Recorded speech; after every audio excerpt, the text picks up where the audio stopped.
Attention, vous écoutez un programme audioactif.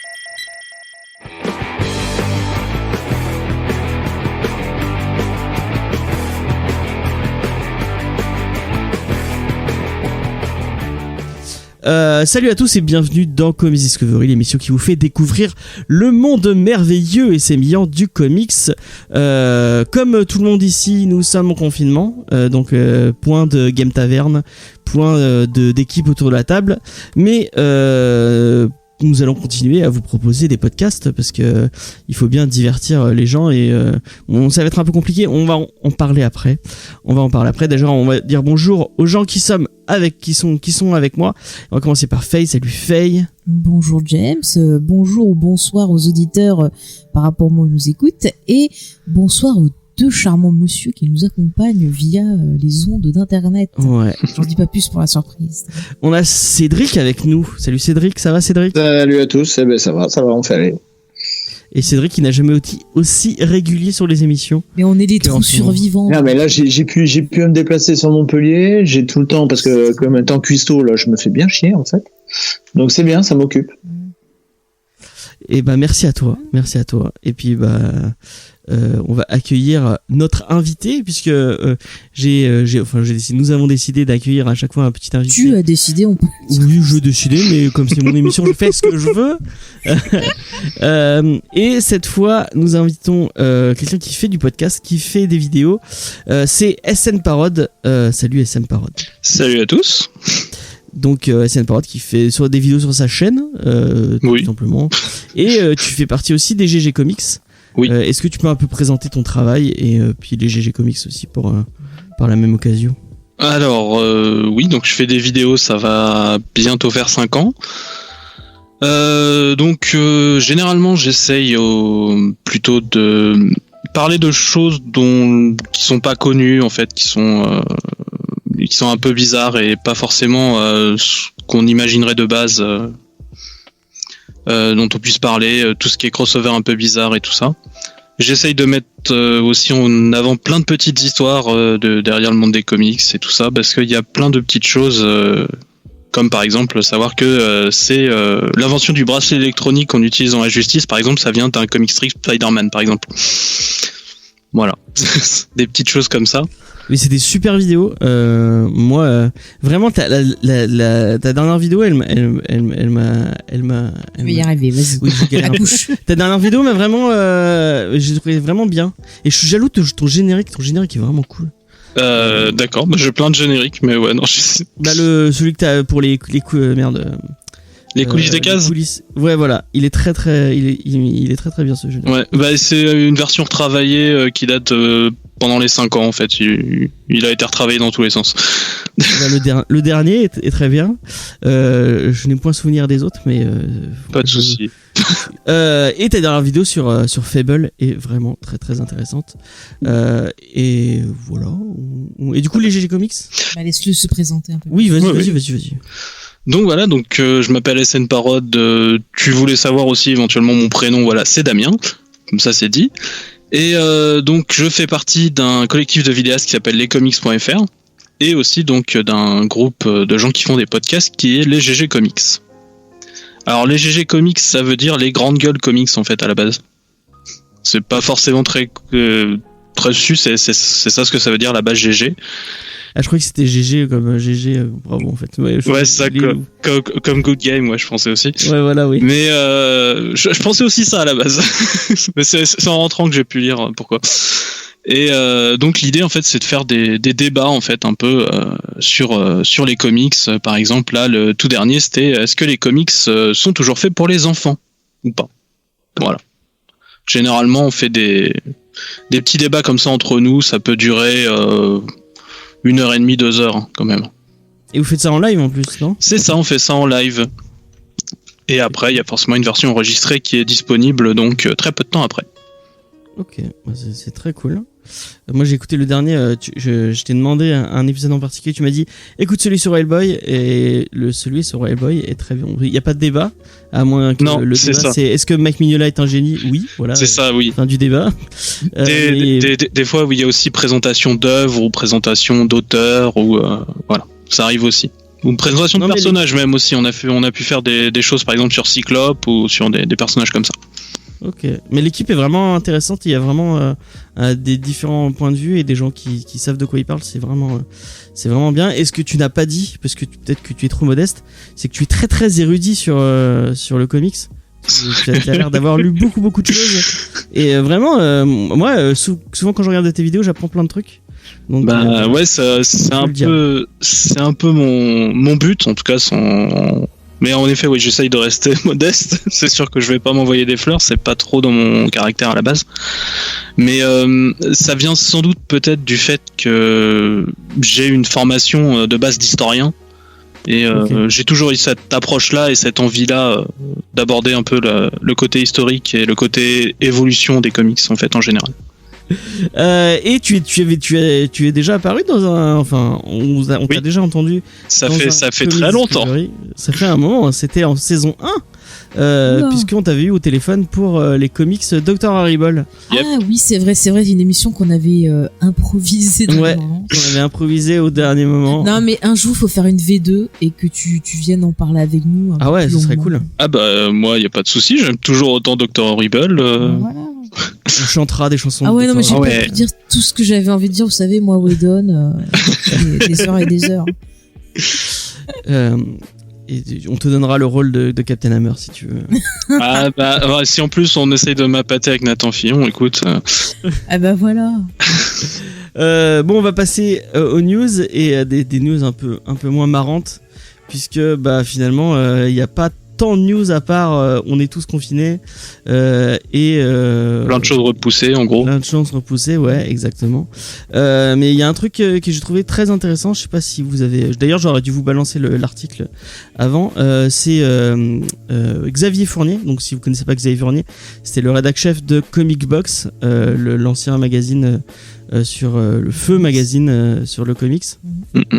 Dont le site internet existe toujours d'ailleurs et est toujours actif. Effectivement. Et du coup sur son site internet qui a été relayé par Comics Blog, il a fait tout un article où il revient un peu sur l'état. On sent que ça te trouble cet article. Non mais j'ai le hockey en même temps. Ah d'accord. Ah ça te trouble beaucoup du coup. J'ai cru qu'il pleurait, j'étais en train de me dire. Non, il revient un peu sur il fait une petite mise au point sur comment ça se passe pour les éditeurs, pour les libraires, et c'est vraiment passionnant. Du coup, j'avais envie il y a plusieurs points qui sont soulevés. Je vous mettrai en lien l'article, vous irez le lire. C'est vraiment intéressant. Donc sur le site de Comics Blog et sur le site de Comics Box, vous pouvez aller lire ça.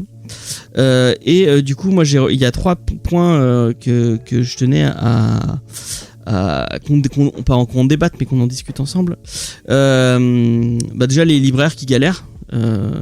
On voit de plus, enfin, il y a dans son article ce qui est très intéressant, c'est qu'ils sont allés poser la question directement aux libraires et il y a des témoignages des personnes qui tiennent Excalibur, le site de VPC de Chambéry. Il y a des témoignages de je crois que c'est Kader de Comic Zone, enfin de plusieurs comics shop français. Oui, je crois qu'il y a Pulps, doit y avoir Astro City, Central Comics, tout ça, quoi. C'est-à-dire, tout le monde, il me semble. Tu as lu l'article aussi ? Alors, il est très très long, donc je vais avouer que certains passages de l'article qui m'intéressaient moins, je les ai pas forcément tous lus. Donc ça va dépendre de quel point tu veux approfondir. Moi, il y a un truc qui m'a touché, c'est, je crois que c'est les gens de Astro City, je crois, sur l'île. Si je dis pas de conneries, mais encore une fois, vous connaissez notre slogan, Comics Discovery approximatif, toujours dans le comics. Qui parlait que 2019 ça a été compliqué déjà pour les libraires parce qu'il y a eu les gilets jaunes.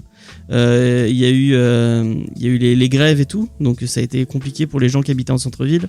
Il y a tous les gens de Paris qui disaient que l'incendie dans Notre-Dame, ça avait un peu impacté aussi au niveau de certaines librairies qui étaient un peu dans ce quartier-là. Du coup, moins de touristes, moins de gens qui viennent acheter des comics, quoi, du coup. Et pour certaines librairies, ça va peut-être être le coup de massue qui va les faire. Enfin, on va pas commencer à dire les faire taire ne pensons pas à des trucs aussi graves, mais qui va pouvoir être compliqué. Donc moi je tiens à souligner vraiment c'est tous les actes d'artistes ou même de personnes. Il y avait notamment des gens qui disaient Kader de Comic Zone qui disait qu'il y avait ses lecteurs fidèles lui envoyaient plein de messages très positif et lui disait même apparemment se mettait on paye des trucs en avance pour que t'aies pas des trop gros trous dans ta trésorerie et tout. Et vraiment moi je tiens à souligner tous ces gens qui pensent qui malgré que c'est compliqué pour tout le monde le confinement, on essaie de penser un peu aux gens qui vont plus en pâtir, et les libraires malheureusement ça va être très compliqué pour eux. Donc si j'avais un mot à dire, c'est soutenez.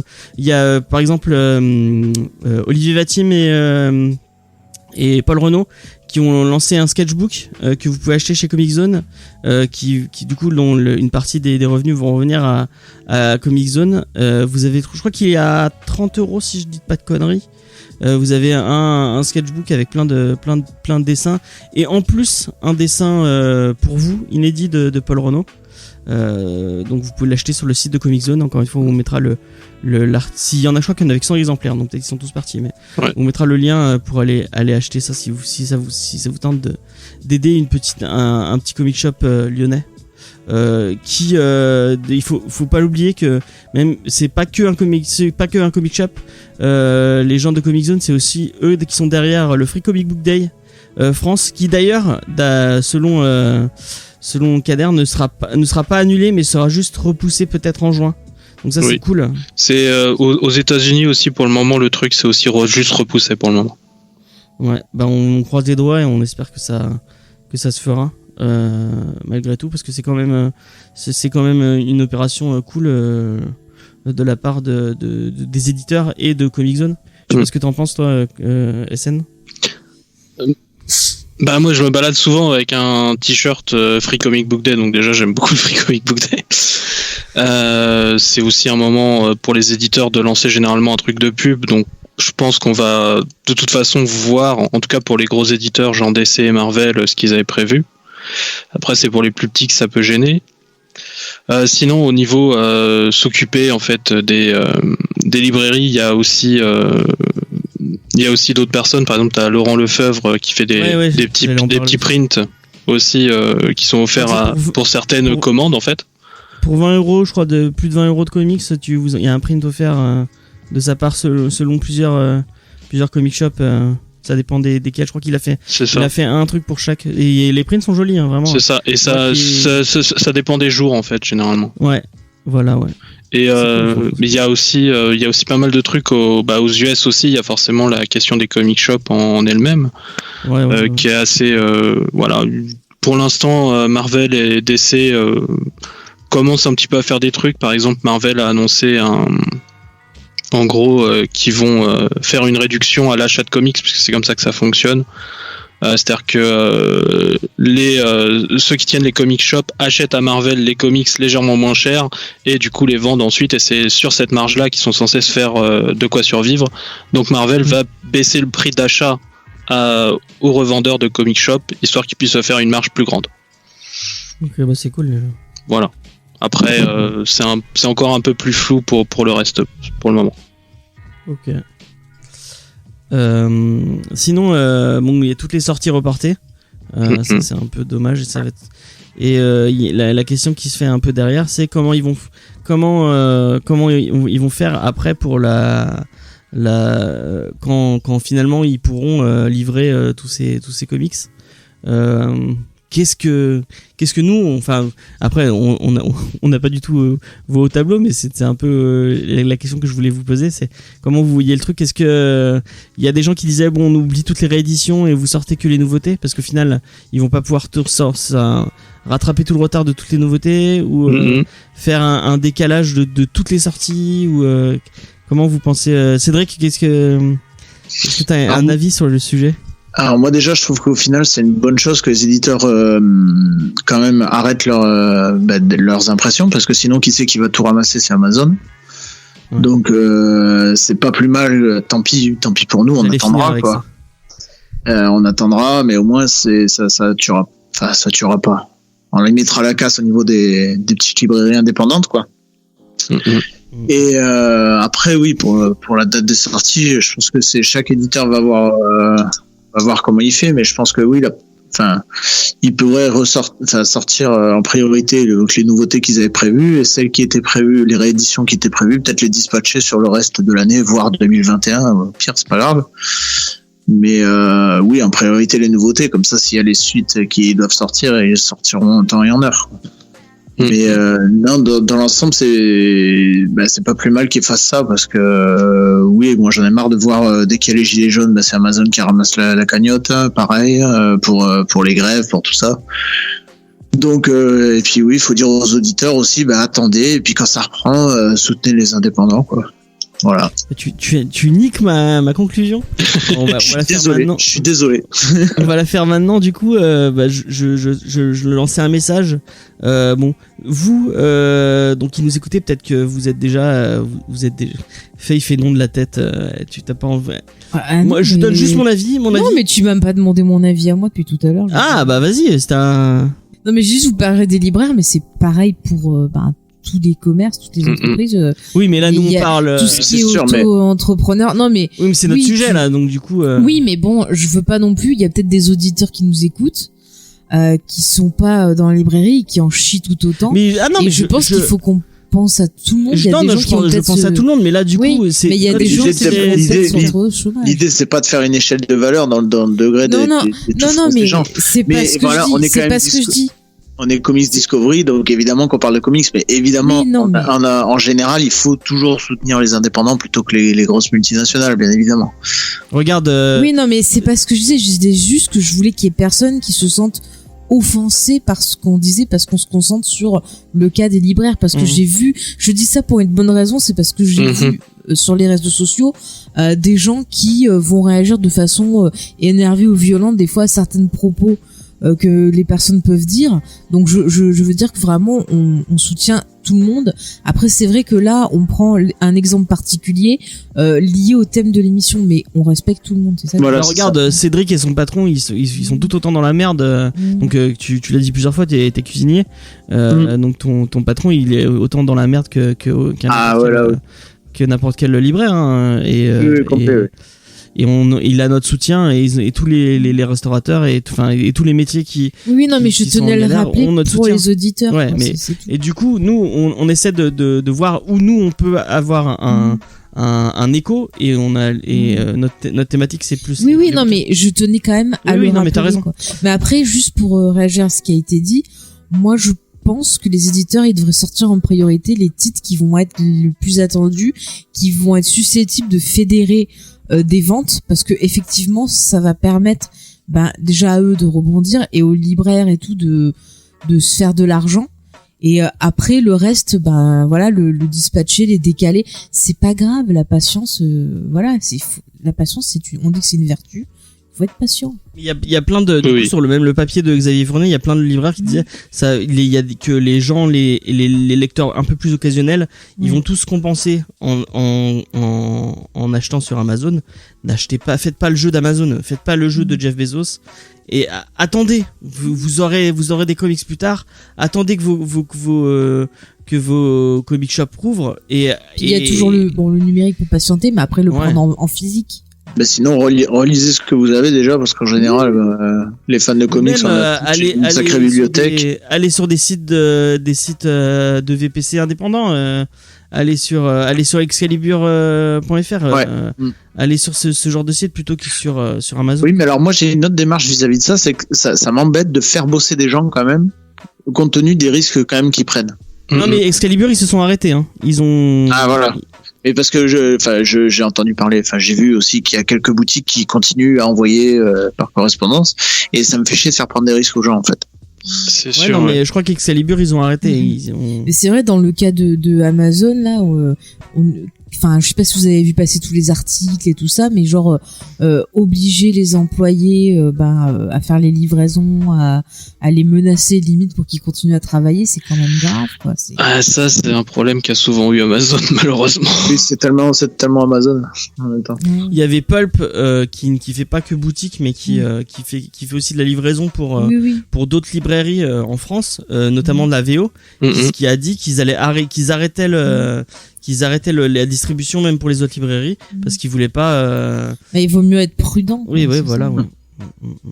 Donc peut-être qu'on dit des conneries, peut-être c'est un sujet compliqué. Moi, si vous devez retenir qu'une seule chose dans tout ça, c'est surtout restez chez vous et attendez que les comic shops rouvrent et quand vous avez l'occasion, si pour le coup peut-être que là vous allez pas dépenser, peut-être garder un peu de sous et acheter peut-être plus de comics en essayer de faire un petit geste au niveau de vos libraires de côté. Est-ce que je sais pas dans quel coin t'es, est-ce que t'as une petite librairie dans ton coin que tu voudrais peut-être donner un peu plus de lumière pour quand ça rouvrira?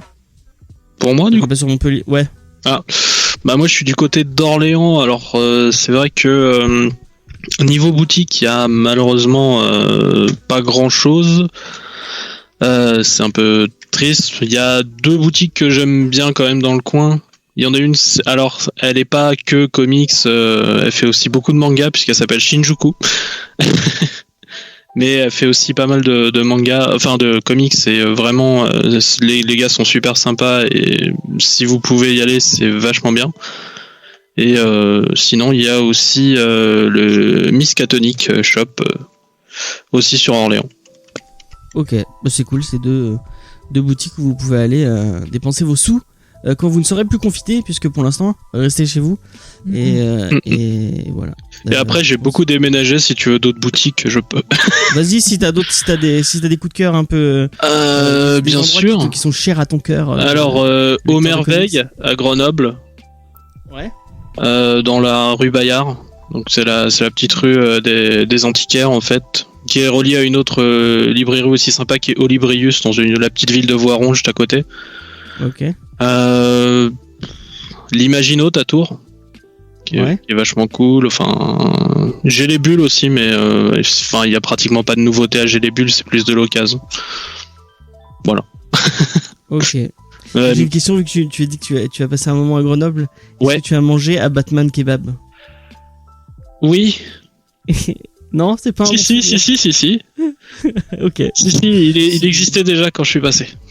J'ai vécu 2 ans à Grenoble du coup. D'accord. Mais moi, je suis juste passé parce que je suis de Chambé, donc je connais un tout petit peu Grenoble. Mais je suis juste passé devant et la devanture m'a fait rêver le nom Batman Kebab. Et t'es pas rentré dedans? Non, j'étais en Blablacar, donc je suis pas triste. Mais allez voir leur site web. Leur site web est très très beau.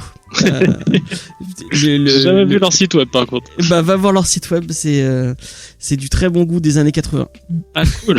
Moi j'ai juste envie de dire, Vas-y. pour les gens qui comme nous sont très fans de la librairie Easter Egg, ils ont ouvert un Discord où justement ils continuent à partager leur passion, à faire des rencontres entre leurs clients et tout ça. Donc si vous voulez aller leur faire un petit coucou, leur faire des bisous, discuter avec d'autres passionnés, n'hésitez pas à aller voir leur Discord en attendant qu'on puisse retourner dans la boutique et faire nos achats. On a hâte de racheter. T'imagines, j'ai des bouquins Star Wars qui devaient arriver. Moi, je dois avoir ma compagne surtout doit avoir du ElfQuest en transit quelque part. Moi, j'ai mes boîtes de Jules de Before Watchmen de la chaîne Julie Nico qui m'attendent dans un pressing mondial relais. Je sais pas si j'arrive à le récupérer. D'ailleurs, on fait un petit coucou. On le fait trop, mais on va faire un nouveau Encore coucou.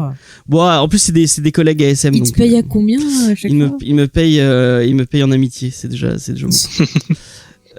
Donc des collègues ASM, puisqu'ils font partie aussi des comics.fr. Ce que Tout à fait. oublié de dire dans l'émission où ils étaient là.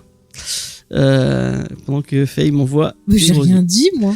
Mais il est fou. D'ailleurs, tu vas garder la parole, Pourquoi Faye, puisque on parlait de report.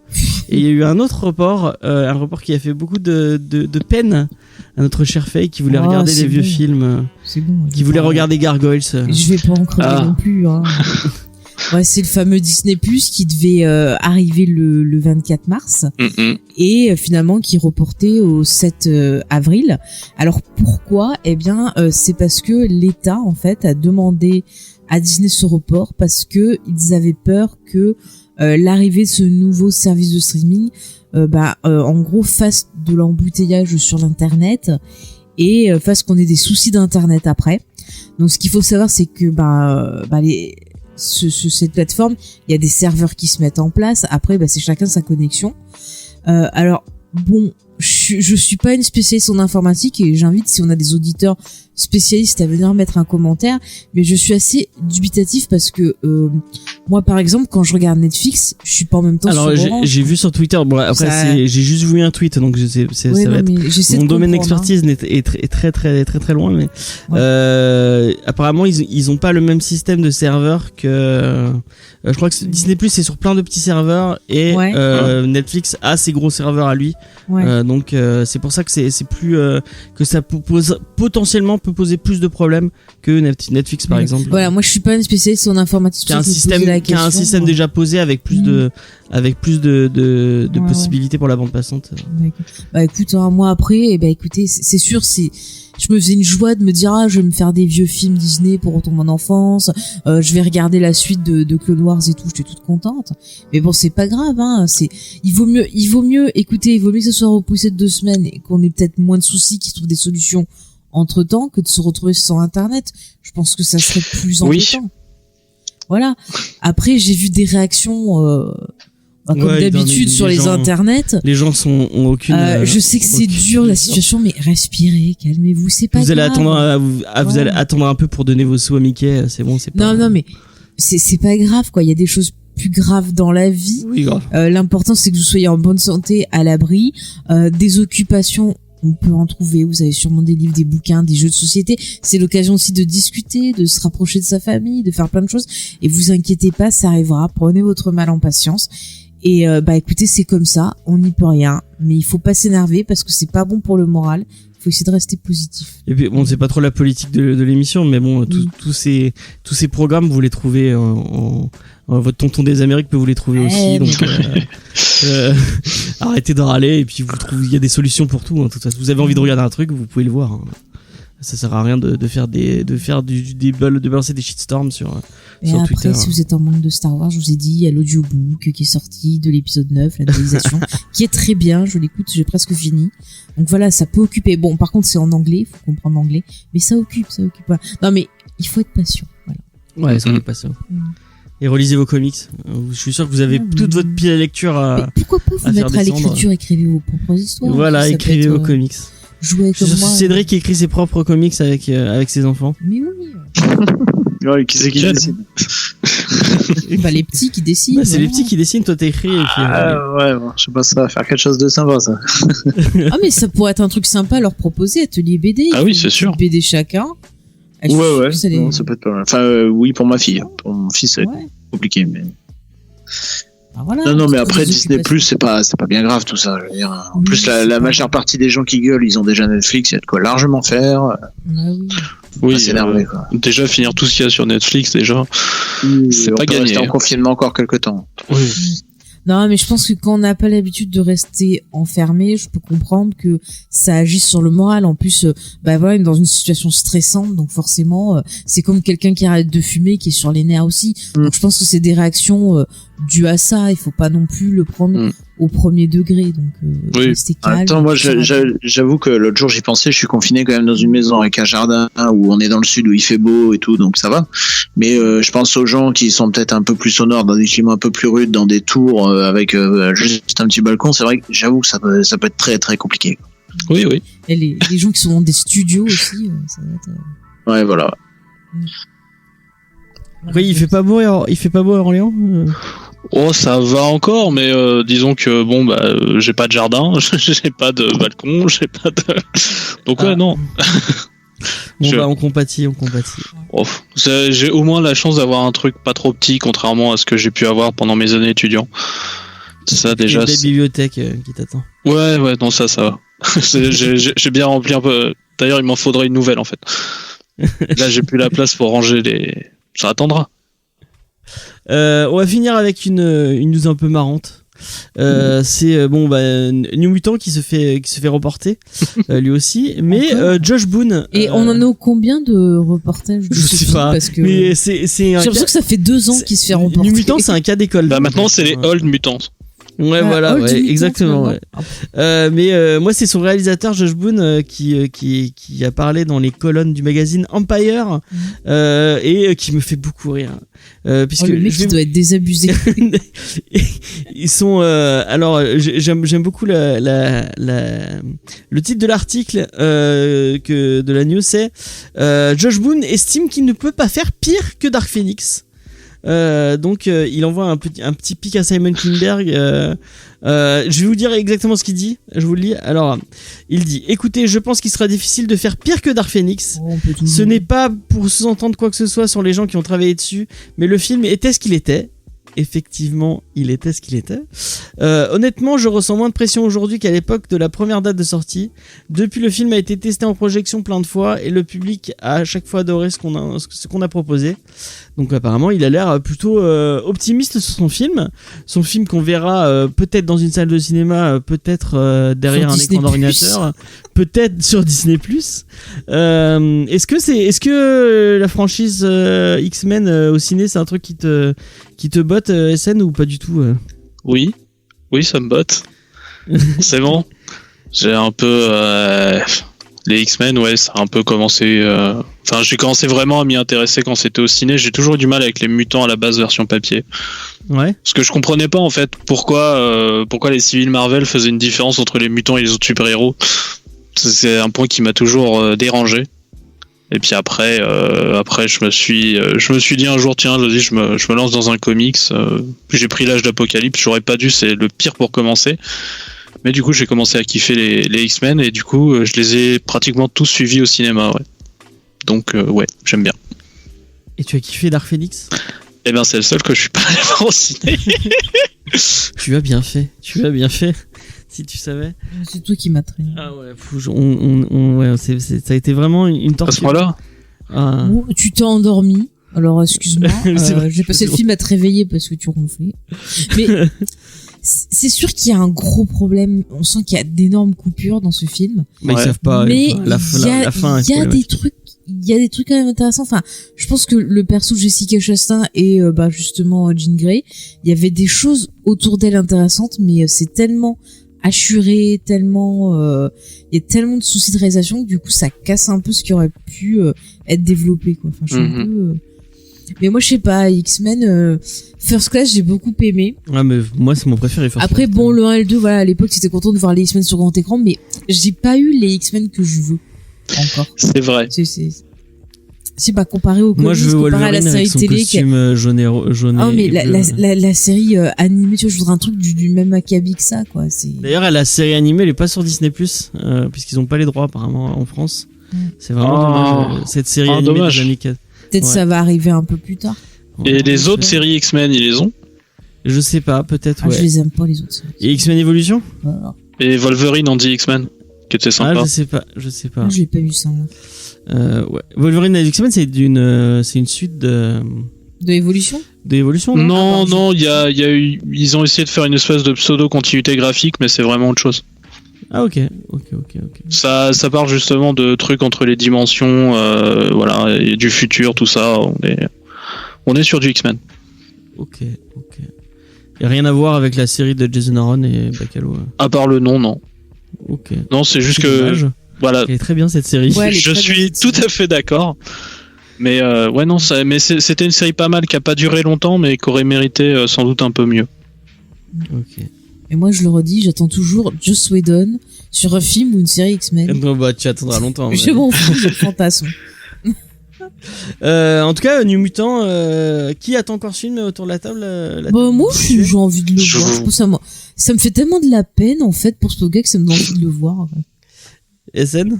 Moi, ouais, non, ça me dérangerait pas. Ce serait sans doute un très bon truc. Tenter de faire la base, c'était censé vouloir faire un film d'horreur. Moi, je dis pourquoi pas.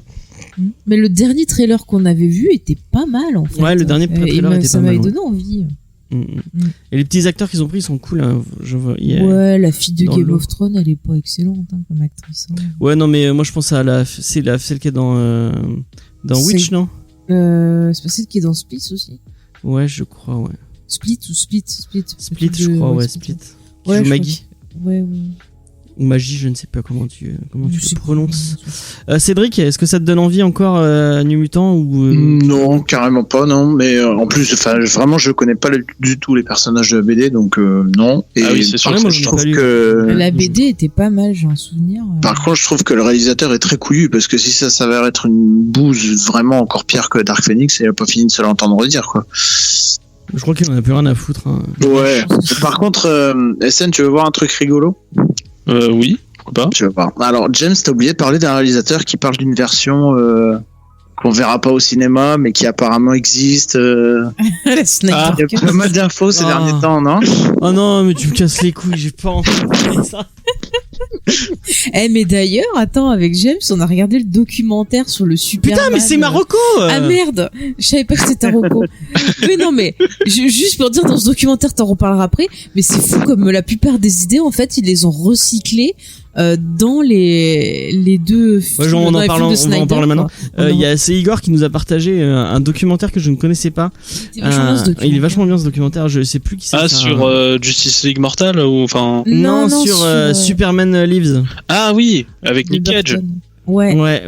Et il y a tout ça. C'est tout un mec qui est allé interviewer une bonne partie des gens derrière ça, notamment le producteur qui complètement c'est lui pour moi azimuté, un ancien un mec qui était coiffeur avant, il était coiffeur de Barbara Streisand et il a été catapulté producteur, et le mec est il est fou. Ah non, mais il croyait que son histoire d'araignée géante c'était trop bien. C'est ça. T'as des anecdotes comme quoi il allait dans les bureaux des gens qui bossaient pour les effets spéciaux et qui leur faisaient des prises de karaté quand ça lui plaisait pas. Ah oui, parce que soi-disant il disait au moment qu'il était dans la street rue. Ah oui, non, à un moment il parle, je sais pas, il parle des combats, il dit oui, moi en tant que Street Fighter. Non, il dit j'ai toujours vécu de rue, j'ai fait du street combat, je sais pas comment. Ouais, putain, le mec est allumé, mais total. Ah oui. On dirait. Mais c'est. On dirait un peu Uwe Boll qui décide de prendre à la boxe les journalistes qui critiquent. Mais c'est ça. C'est ça. Non, mais c'est intéressant de voir justement, parce que souvent on en parle dans l'émission, le rapport entre auteur et une grosse production. Mm-hmm. Et là on voit que le gars, lui le producteur voulait Burton pour qu'il mette sa patte, mais le problème c'est que Warner voulait juste un blockbuster classique. Et eux ils étaient pas prêts justement à avoir ce Superman là, donc du coup les deux visions c'était obligé que ça fonctionne pas, puisque les personnes n'avaient pas le même non, mais c'est triste, mais je trouve ça intéressant, et limite moi j'avais vraiment envie de le voir ce Superman. Moi j'aime bien, il y avait des choses intéressantes. Kevin Smith qui dit la première réunion qu'il a avec ce producteur, qui lui dit alors je veux un film Superman, mais je veux pas qu'il vole parce que je trouve ça nul. Je veux pas dans son costume parce que c'est vraiment trop gay. Et qu'est-ce qu'il dit? Et il faut qu'il y ait une araignée. Il faut qu'il y ait une araignée géante parce que les araignées c'est l'animal le plus dangereux du monde. Donc une araignée géante ça va faire peur à tout le monde. Et Kevin Smith s'est complètement halluciné en disant mais de quoi tu parles? Oui, après Kevin Smith écrit son scénario, il pense avoir une réunion avec lui où le mec a lu son scénario. Non, la réunion c'est Kevin Smith qui doit lui lire à haute voix son scénario pendant que lui il est allongé dans un fauteuil à essayer d'imaginer le scénario en même temps. Enfin bref. Regardez ce documentaire, on vous mettra le lien sur YouTube. Ouais. Et il y a des on pourrait penser que c'est un peu un film, heureusement qu'il s'est pas fait, mais il y a plein d'idées que je trouve vraiment, notamment dans les costumes et dans les images qu'ils nous montrent, avec Brainiac, avec la vision de Lex Luthor de Tim Burton, elle est vachement intéressante. Même sa vision de Superman, je trouve ça chouette, parce qu'en fait il arrivait à se transporter dans le personnage et à montrer une espèce de mal-être, de dualité dans Superman qui pouvait être intéressante. Et il y a plein d'autres idées qu'on a retrouvées dans Man of Steel, qu'on a retrouvées dans BVS. C'est quand même, tu vois, Warner, ils ont gardé sous le coude des trucs, quoi. C'est super intéressant d'avoir bah, c'est un peu ton fond de commerce, les coulisses des comics. Là, du coup, c'est du cinéma. Vraiment, bah, je te conseille de regarder ce documentaire qui est vraiment super intéressant. Je conseille en complément de lire un livre, c'est en fait un livre d'entretien avec Tim Burton. Ouais. Je sais plus de raison, de toute façon c'est des entretiens, il y en a pas 70 000. Et justement, il reparle de toute sa carrière, de tous ses films, et il y a un passage sur, justement, ce Superman-là, et on voit à quel point lui qui était déjà un peu en dépression, ça a un peu participé à ce cercle vicieux dans lequel il s'est enfermé depuis plusieurs années. Et je trouve ça, touchant et intéressant en fait ces entretiens. Mais c'est fou parce qu'ils sont allés super loin dans la production. Je crois qu'ils étaient quand ça s'est annulé, ils étaient à une semaine du tournage. Ouais. Donc vraiment ça allait se lancer et la production était allée super loin et vraiment c'est super intéressant de voir un peu le cheminement de pensée des gens et de comment évolue un film pour et c'est ce qu'on se disait avec Faye, c'est que en fait des films comme ça se trouve il y en a des milliers tous les jours qui se font annuler. Mais c'est ça, je me demandais en fait sur tous les projets qui existent à Hollywood, finalement quel est le pourcentage de films qui se font, c'est ça qui je pense qu'il est je suis même pas sûr qu'il soit à 2 chiffres. Ouais. C'est ce que je me disais aussi. Je me demandais si c'était pas genre 5% ou peut-être moins, tu vois. Donc encore une fois on conseille ce documentaire qui est vraiment très intéressant. Et puis, mais merde, Nicolas Cage en Superman, franchement. Et ça aurait été marrant, franchement. Parce que, ok, il y a une photo de merde qui circule sur Internet. Oui, mais c'est sans les effets. Il y a d'autres photos. C'est ça, mais il y a d'autres photos qui ont été prises où je trouve que ça le fait, quoi. Enfin, franchement, moi, je l'adore, Nicolas Cage. Qu'est-ce que on peut pas lui en vouloir, il a l'air complètement. Il a eu un Oscar, quand même, Nicolas Cage. Et alors, mais c'est un bon acteur. Bon, des fois, voilà, il est dans son monde. Mais, c'est sûr, quand on voit Ghost Rider 2, on se dit, ouais. Non, mais regardez. Alors, si vous avez Netflix, vous savez pas quoi faire, regardez, Mom and Dad, un truc comme ça, où c'est un film, avec lui et, comment elle s'appelle? Celle qui est dans Cruelle Intention, la brune, Selma Blair. Selma Blair, voilà. Où en fait, en gros, c'est qu'il y a un truc qui se passe et les parents deviennent tarés, ils veulent tuer leur gosse et tout. Enfin, c'est n'importe quoi et c'est drôle. Prendre Cage pour jouer un taré, oui, ça me semble logique. Mais le pire, c'est que les scènes où il est pas taré et qui s'occupe de son enfant, c'est très creepy, très gênant en fait. Est-ce que vous savez, je pense que on m'a vendu ce truc quand je pense que c'est le meilleur mashup du monde. Il va y avoir un film donc avec Nicolas Cage dans l'univers de Lovecraft. Et je pense c'est pas sorti déjà aux États-Unis. Non, c'est pas sorti encore, je crois. Ça sort en décembre. Aux États-Unis, t'es sûr? Je crois pas. En tout cas, moi, Lovecraft avec Nicolas Cage, je trouve ça magique. Moi, j'avais entendu parler d'un autre projet. Je sais pas si tu te rappelles, on en avait parlé. C'est je crois, c'est une série où le Nicolas Cage des années 90 rencontre le Nicolas Cage actuel qui vient lui dire attention, tu vas faire des choix chelous, fais gaffe à ce que tu vas faire comme choix de film et tout. Et le concept avait dans le style c'était dans le style de la série de Van Damme, je crois, justement. Ouais, très bien la série de Van Damme. Mais je sais pas si Nicolas Cage il a le recul qu'a Van Damme sur sa carrière. On y croit. Tu crois? Ouais, allez. Je pense que Nicolas Cage il se prend un peu plus au sérieux que. Il se prend pour Nicolas Cage. La série de Van Damme. Moi, je pense que même Van Damme, quand il te fait croire qu'il a du recul, je pense qu'il est quand même très premier degré et qu'il croit que. Oh, son Twitter, quand même, il poste pas mal de trucs où il se moque de lui-même et tout. Hein. Je pense que tu le vois dans les derniers trucs que j'ai vus de lui, tu vois que c'est quelqu'un qui a un regard ou qui reconnaît que dans les années où il avait pas le bon traitement, qu'il avait que la drogue et tout, il faisait n'importe quoi et tu vois, maintenant, limite, il s'en sert comme. Moi, je me demande si il s'est pas dit, je suis obligé d'avoir cette posture-là maintenant, parce que. Peut-être aussi, il a évolué et qu'il est redescendu parce qu'il avait. J'avais beaucoup aimé dans. Je sais pas si vous l'avez vu, JCVD. Oui. Ouais. Il y a une scène où il est face caméra, où il raconte un peu sa vie. J'avais trouvé cette scène vraiment géniale, quoi. Ouais. Parce qu'en même temps, il a un sacré recul sur lui et puis c'était touchant aussi. D'ailleurs, je conseille la vidéo de Paul qu'il avait fait sur la chaîne YouTube Paul. Mais toute la chaîne de Paul est vraiment intéressante. C'est fou ce qu'il fait. Non, mais la série de Van Damme, trop drôle. Ouais. Et j'aimerais beaucoup voir un truc avec Nicolas Cage dans ce. Non mais dans ce j'achète goût-là. direct. Hein. J'aime beaucoup Nicolas Cage. Mais oui. Et j'aime beaucoup l'épisode de Community où Abed regarde tous les films de Nicolas Cage pour Non, mais arriver à définir si c'est un bon il acteur faut ou un pas mauvais en acteur. voir trop d'un coup, faut prendre des pauses, s'aérer, mais ça marche bien. Ouais. Ah Mais du coup, j'ai fini avec une petite news. Bon, pas de checklist. Parce que il y a pas cette semaine il y a rien qui sort et puis vous ne pouvez pas acheter de comics. Après il y a des applications peut-être pour lire des comics sans les acheter. Pour le coup peut-être une petite recommandation. Moi j'ai testé Isneo le mois gratuit et c'est plutôt agréable à la lecture. Bon, je l'ai lu avec mon téléphone donc un tout petit écran.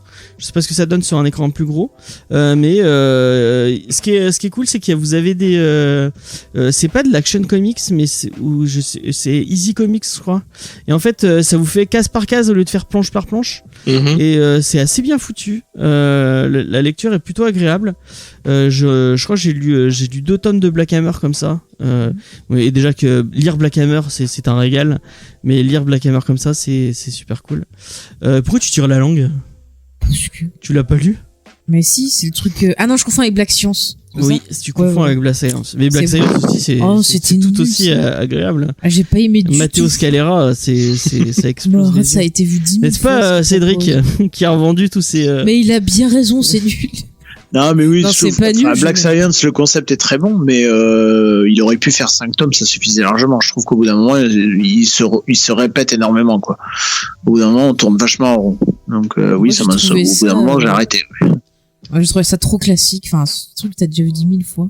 Enfin bref, si vous avez envie d'essayer donc Isneo, c'est l'application de la Fnac pour lire des comics et des BD. Il y a un abonnement, donc je sais plus pour combien c'est, mais vous avez tout un bout de bibliothèque gratuit. Il y a pas mal de comics, il y a pas mal de trucs, même des trucs un peu récents et tout. Donc je ne peux ça peut aider à patienter. Ouais, ça peut aider à patienter. Ok, James. Est-ce que vous lisez en démat un peu SM ou Cédric Bah oui, en tout cas pour ma part oui. J'ai un gros compte Comixology. C'est vrai, j'y avais pas pensé à Comixology. Voilà, mais disons que là forcément c'est payant. Éventuellement, c'est depuis un podcast qu'on a fait justement sur la lecture en numérique, je l'ai écouté celui-là. Ouais. Ouais, je teste du coup une application on avait parlé en vitesse qui s'appelle Graphite. Ouais. Que du coup j'ai exploré un peu plus en profondeur. Il y a des choses à acheter, il y a des choses aussi disponibles en gratuit et qu'on peut lire. Et j'ai été assez étonné de voir des vieux comics du Golden Age en fait qui sont là. Ouais. Tout ce qui n'a pas d'éditeur et qui est pratiquement dans le domaine public en fait. Là on peut lire les tout premiers Blue Beetle. Voilà, ça m'a étonné. Il y a aussi les Phantom Lady, enfin il y a plein de choses. Je suis très étonné aussi de me balader et de voir du Topco en fait. On peut pratiquement lire tout Witchblade tout Witchblade en fait, première époque, tout Darkness, enfin voilà. Donc du coup alors c'est pas en français. Il y a des œuvres en français, mais là du coup généralement en fait on peut lire le premier tome et après ce sera payant. Mais ça peut toujours en fait permettre de lire sans forcément trop débourser. Oh, c'est intéressant. Et on peut que vous conseiller d'aller écouter le GG Comics du coup que vous avez fait dessus, c'est ça? Ouais, je crois que c'est le numéro 51, je crois. Ok. Moi je lis en numérique mais en anglais. C'est pour lire les VO.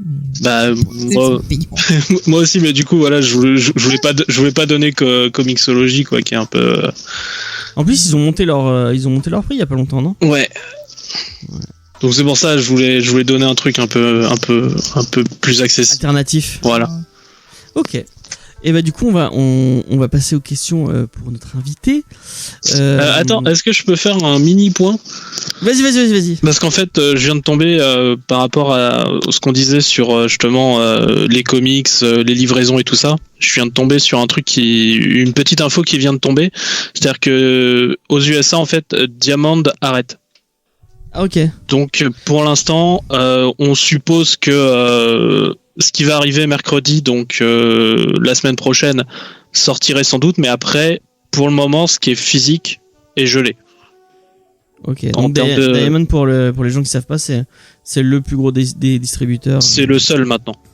Ok. Donc c'est du coup. Donc là si pour c'est le seul, c'est le l'instant, plus gros. c'est ça la distribution comics papier aux USA, elle est gelée. Je viens de tomber justement, c'est Xavier Fournier qui avait relayé. Ok. Je viens de tomber là-dessus, donc on sait pas encore pour le numérique, donc peut-être que ça va continuer en numérique, mais pour l'instant en papier c'est gelé. Ok. Et d'ailleurs, par rapport, tu parlais de VO, donc on parle au niveau du kiosque. Apparemment, il y a un gros coup au niveau de Prestalis, donc qui était l'ancien distributeur de Urban et de Panini. Enfin, en fait, pratiquement 80% de la presse française. Donc il y avait eu un gros problème et qui avait dû monter ses prix. Je crois que c'était cet été où il y a eu un gros problème avec ça. Même encore avant, en fait, ça fait très longtemps en fait. Prestalis, en fait, ça fait des années et des années qu'ils sont au bord du gouffre et en fait, comme c'est les plus gros, ils peuvent pas tomber. C'est comme les banques, en fait, c'est too big to fail. Ouais. L'État arrête pas d'injecter des sous là-dedans. Voilà, c'est ça. Genre par exemple, voilà, et donc du coup il y a des plans de sauvegarde. Enfin, c'est pour ça qu'on a du mal à avoir certains titres. C'est pour ça qu'on a du mal. Il y a de moins en moins d'employés. Par exemple en 2018 ils se sont pris des prêts de 90 millions d'euros, enfin de la part de l'État et des choses comme ça. Et ils sont quand même sur le point en effet de tomber en faillite, sachant qu'ils avaient déjà récupéré en fait une partie en fait des ventes de n'importe quelle vente. C'est-à-dire que, en effet, sur les kiosques, par exemple, qu'on achetait chez Panini, chez Urban, voire même d'autres magazines, je pense à des petites structures comme Canard PC ou ce genre de choses, en fait, Prestalis récupérait une partie de leur prix de vente, ce qui est normalement pas possible et interdit. Mais le problème, c'est que comme c'était vraiment trop gros pour tomber, c'est une décision qui a été prise en haut lieu avec les grands groupes. Les grands groupes peuvent se le permettre, mais plein de petites structures ont déjà dû fermer. Et ça va être comme ça. Là, on est vraiment à un point où la presse française, il y a moyen qu'elle tombe très très bas. Et du coup, là, le coronavirus, apparemment, ça va être peut-être le coup près qui va faire tomber le Prestalis, quoi, du coup. C'est ça. Surtout qu'en plus, il y a une petite clause chez certains contrats chez Prestalis qui en fait font qu'on n'a pas le droit d'aller chercher un autre diffuseur après. Oh putain, c'est des connards. Donc ça veut dire que, en effet, si jamais Prestalis tombe, certains titres vont mourir juste parce qu'ils n'ont pas le droit de chercher autre chose. Ah. Il n'y a même pas une clause en disant si Prestalis n'existe plus, Non. ce que vous voulez. Non. C'est fou. Prestalis existe depuis tellement longtemps. C'est une institution. Je me souviens plus exactement sa création. Voilà, 1947. Et voilà, on est vraiment sur 75-80% de la presse en France. Donc peut-être la mort du kiosque français, quoi. Ça fait. Non mais franchement, je pense que ça angoisse. Hein. Moi, je sais que j'essaie de plus trop lire des nouvelles ça sur internet parce que sinon ça. Moi, je suis un peu obligé parce que je suis bibliothécaire et que mine de rien, la presse, ça fait partie des collections que je me dois d'accueillir. Ouais. Donc, je me tiens un peu au courant là-dessus. Vous faites du kiosque aussi ? Oui. Ah, après, pas des comics, hein, mais oui, je suis en bibliothèque universitaire, mais ça n'empêche pas qu'on a par exemple Le Monde, Le Point, Le Canard enchaîné, tout ce qui est vocable, ce genre de choses. Enfin, voire même aussi pour se distraire un petit peu.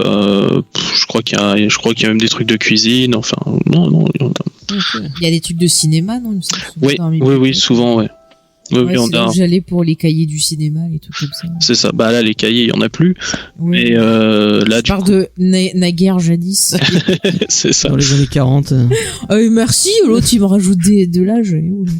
Non, 2040, c'est juste que tu voyages dans le temps et en fait, du coup, tu es plus jeune actuellement. Bon, ça va. Et les cahiers du cinéma sont revenus, du coup, à ton époque. Positif, c'était pas mal aussi. Positif. Ouais. Il y avait Cinématiseur aussi. Ça existe encore, Cinématiseur ? Non, mais ça, c'est. Moi, je te parle des trucs. Oui, non. Positif, c'était un peu plus sérieux, James. Bon, c'est sérieux, Cinématiseur. Bah, déjà, le titre fait moins sérieux. Effectivement. Ouais, les articles sont. Moi, c'était Ciné Live. Oh non, mais ouais, Ciné Live, c'est j'avais de la aussi pub. à l'époque Ciné Live. mais- Ciné Live, c'est de la Moi, j'aimais beaucoup Mad Movies. Ouais, Mad Movies, ouais. l'écran Mad Movies, fantastique j'aime aussi, c'était beaucoup. cool. Ouais. Ouais. Bon, il y en a qui susciteraient Starfix aussi dans les magazines. Mad Movies, ils font des trucs cool. Mad Movies, ouais, il y a des articles sympas. Dans les...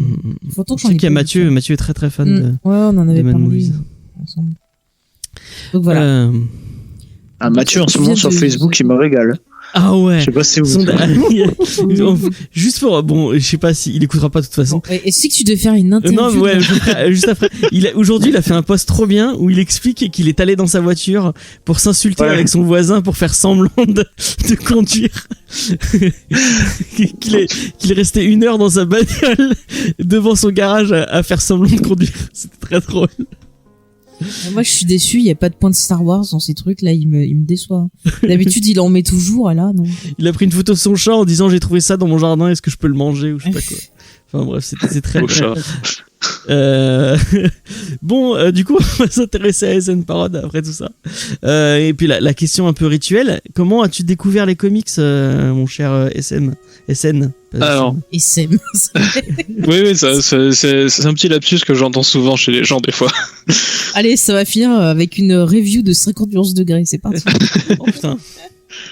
Bah écoute, je te dirais bien que j'ai sorti une vidéo cet après-midi sur le sujet, sans déconner.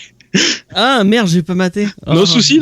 J'aurais dit. Fais ta pub, profites-en. Vas-y, fais ta pub. Ouais. La réponse en regardant la vidéo. Alors, Comme ça. techniquement, ça a été très long sur arriver à lire des comics, en fait. D'aussi loin que mes souvenirs remontent, j'ai toujours eu un comic chez moi. C'était Batman Magazine, je sais pas d'où il vient, mes parents ne savent pas d'où il vient. Et je l'ai perdu un moment, je l'ai retrouvé en parlant justement dans un autre podcast où un gentil auditeur m'a dit tiens, il est là. Donc voilà. Et pendant très longtemps, en fait, j'ai pas lu de comics, c'était très difficile d'en trouver dans ma petite campagne. Ou alors si les seuls comics qu'il y avait, c'était Tomb Raider et Witchblade, que je trouvais que je trouvais intéressant, mais va faire acheter ça à ta mère au bout des couvertures.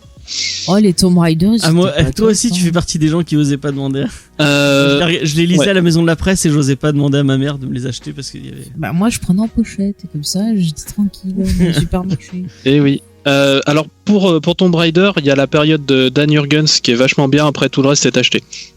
Voilà. Alors, j'ai pas dû tomber sur cette période. Non, bah, je comprends du coup. Mais en fait, le début de la série, on essaye vraiment de la respecter en tant qu'une vraie héroïne et tout ça, donc c'est vachement bien. Et dès que Dan Jurgens et son dessinateur attitré, je l'ai pas en tête là, je suis désolé, sont partis, c'est parti en couille. Malheureusement, c'est en effet la majorité de ce qui s'est fait. Donc, pour revenir au sujet, les comics, je m'y suis mis après. Quand j'ai pu sortir du coup de ma petite campagne, quand je me suis retrouvé au lycée dans l'espèce de chef-lieu du coin, quoi, qui est Évreux. Et puis après, quand je suis vraiment parti chez mes parents à Tours, là, je suis tombé définitivement dedans. D'accord. En gros, c'était un peu une question d'accessibilité, plutôt qu'envie, parce que j'ai toujours été un lecteur de tout. Voilà. Et tu te souviens de ta première claque comics, la première fois où tu t'es dit vraiment, c'est ce médium-là qui me parle, quoi. Beaucoup de médias me parlent, c'est ça le souci. Mais ma première énorme claque, ça devait être Watchmen. Ouais. Que j'ai lu en fait pas longtemps après être arrivé à Tours à la bibliothèque municipale du coin. Et après, c'était les grèves pour le CPE. Je me suis retrouvé, pas pour le CPE, enfin une grève quelconque.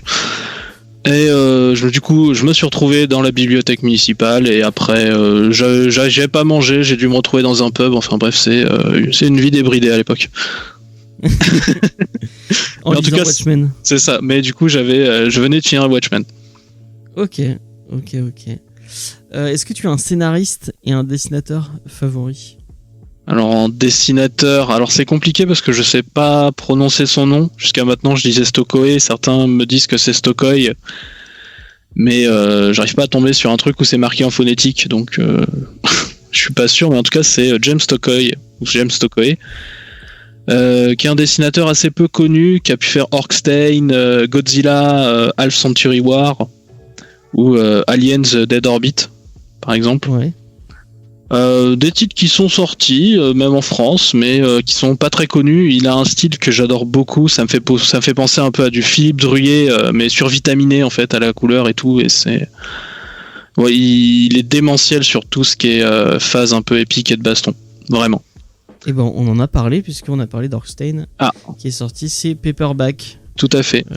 Il y a pas très longtemps. Et c'est très bien d'avoir parlé de ce dessinateur. Mais même si du coup Orkstein c'était encore ses débuts, il va encore aller plus loin ensuite.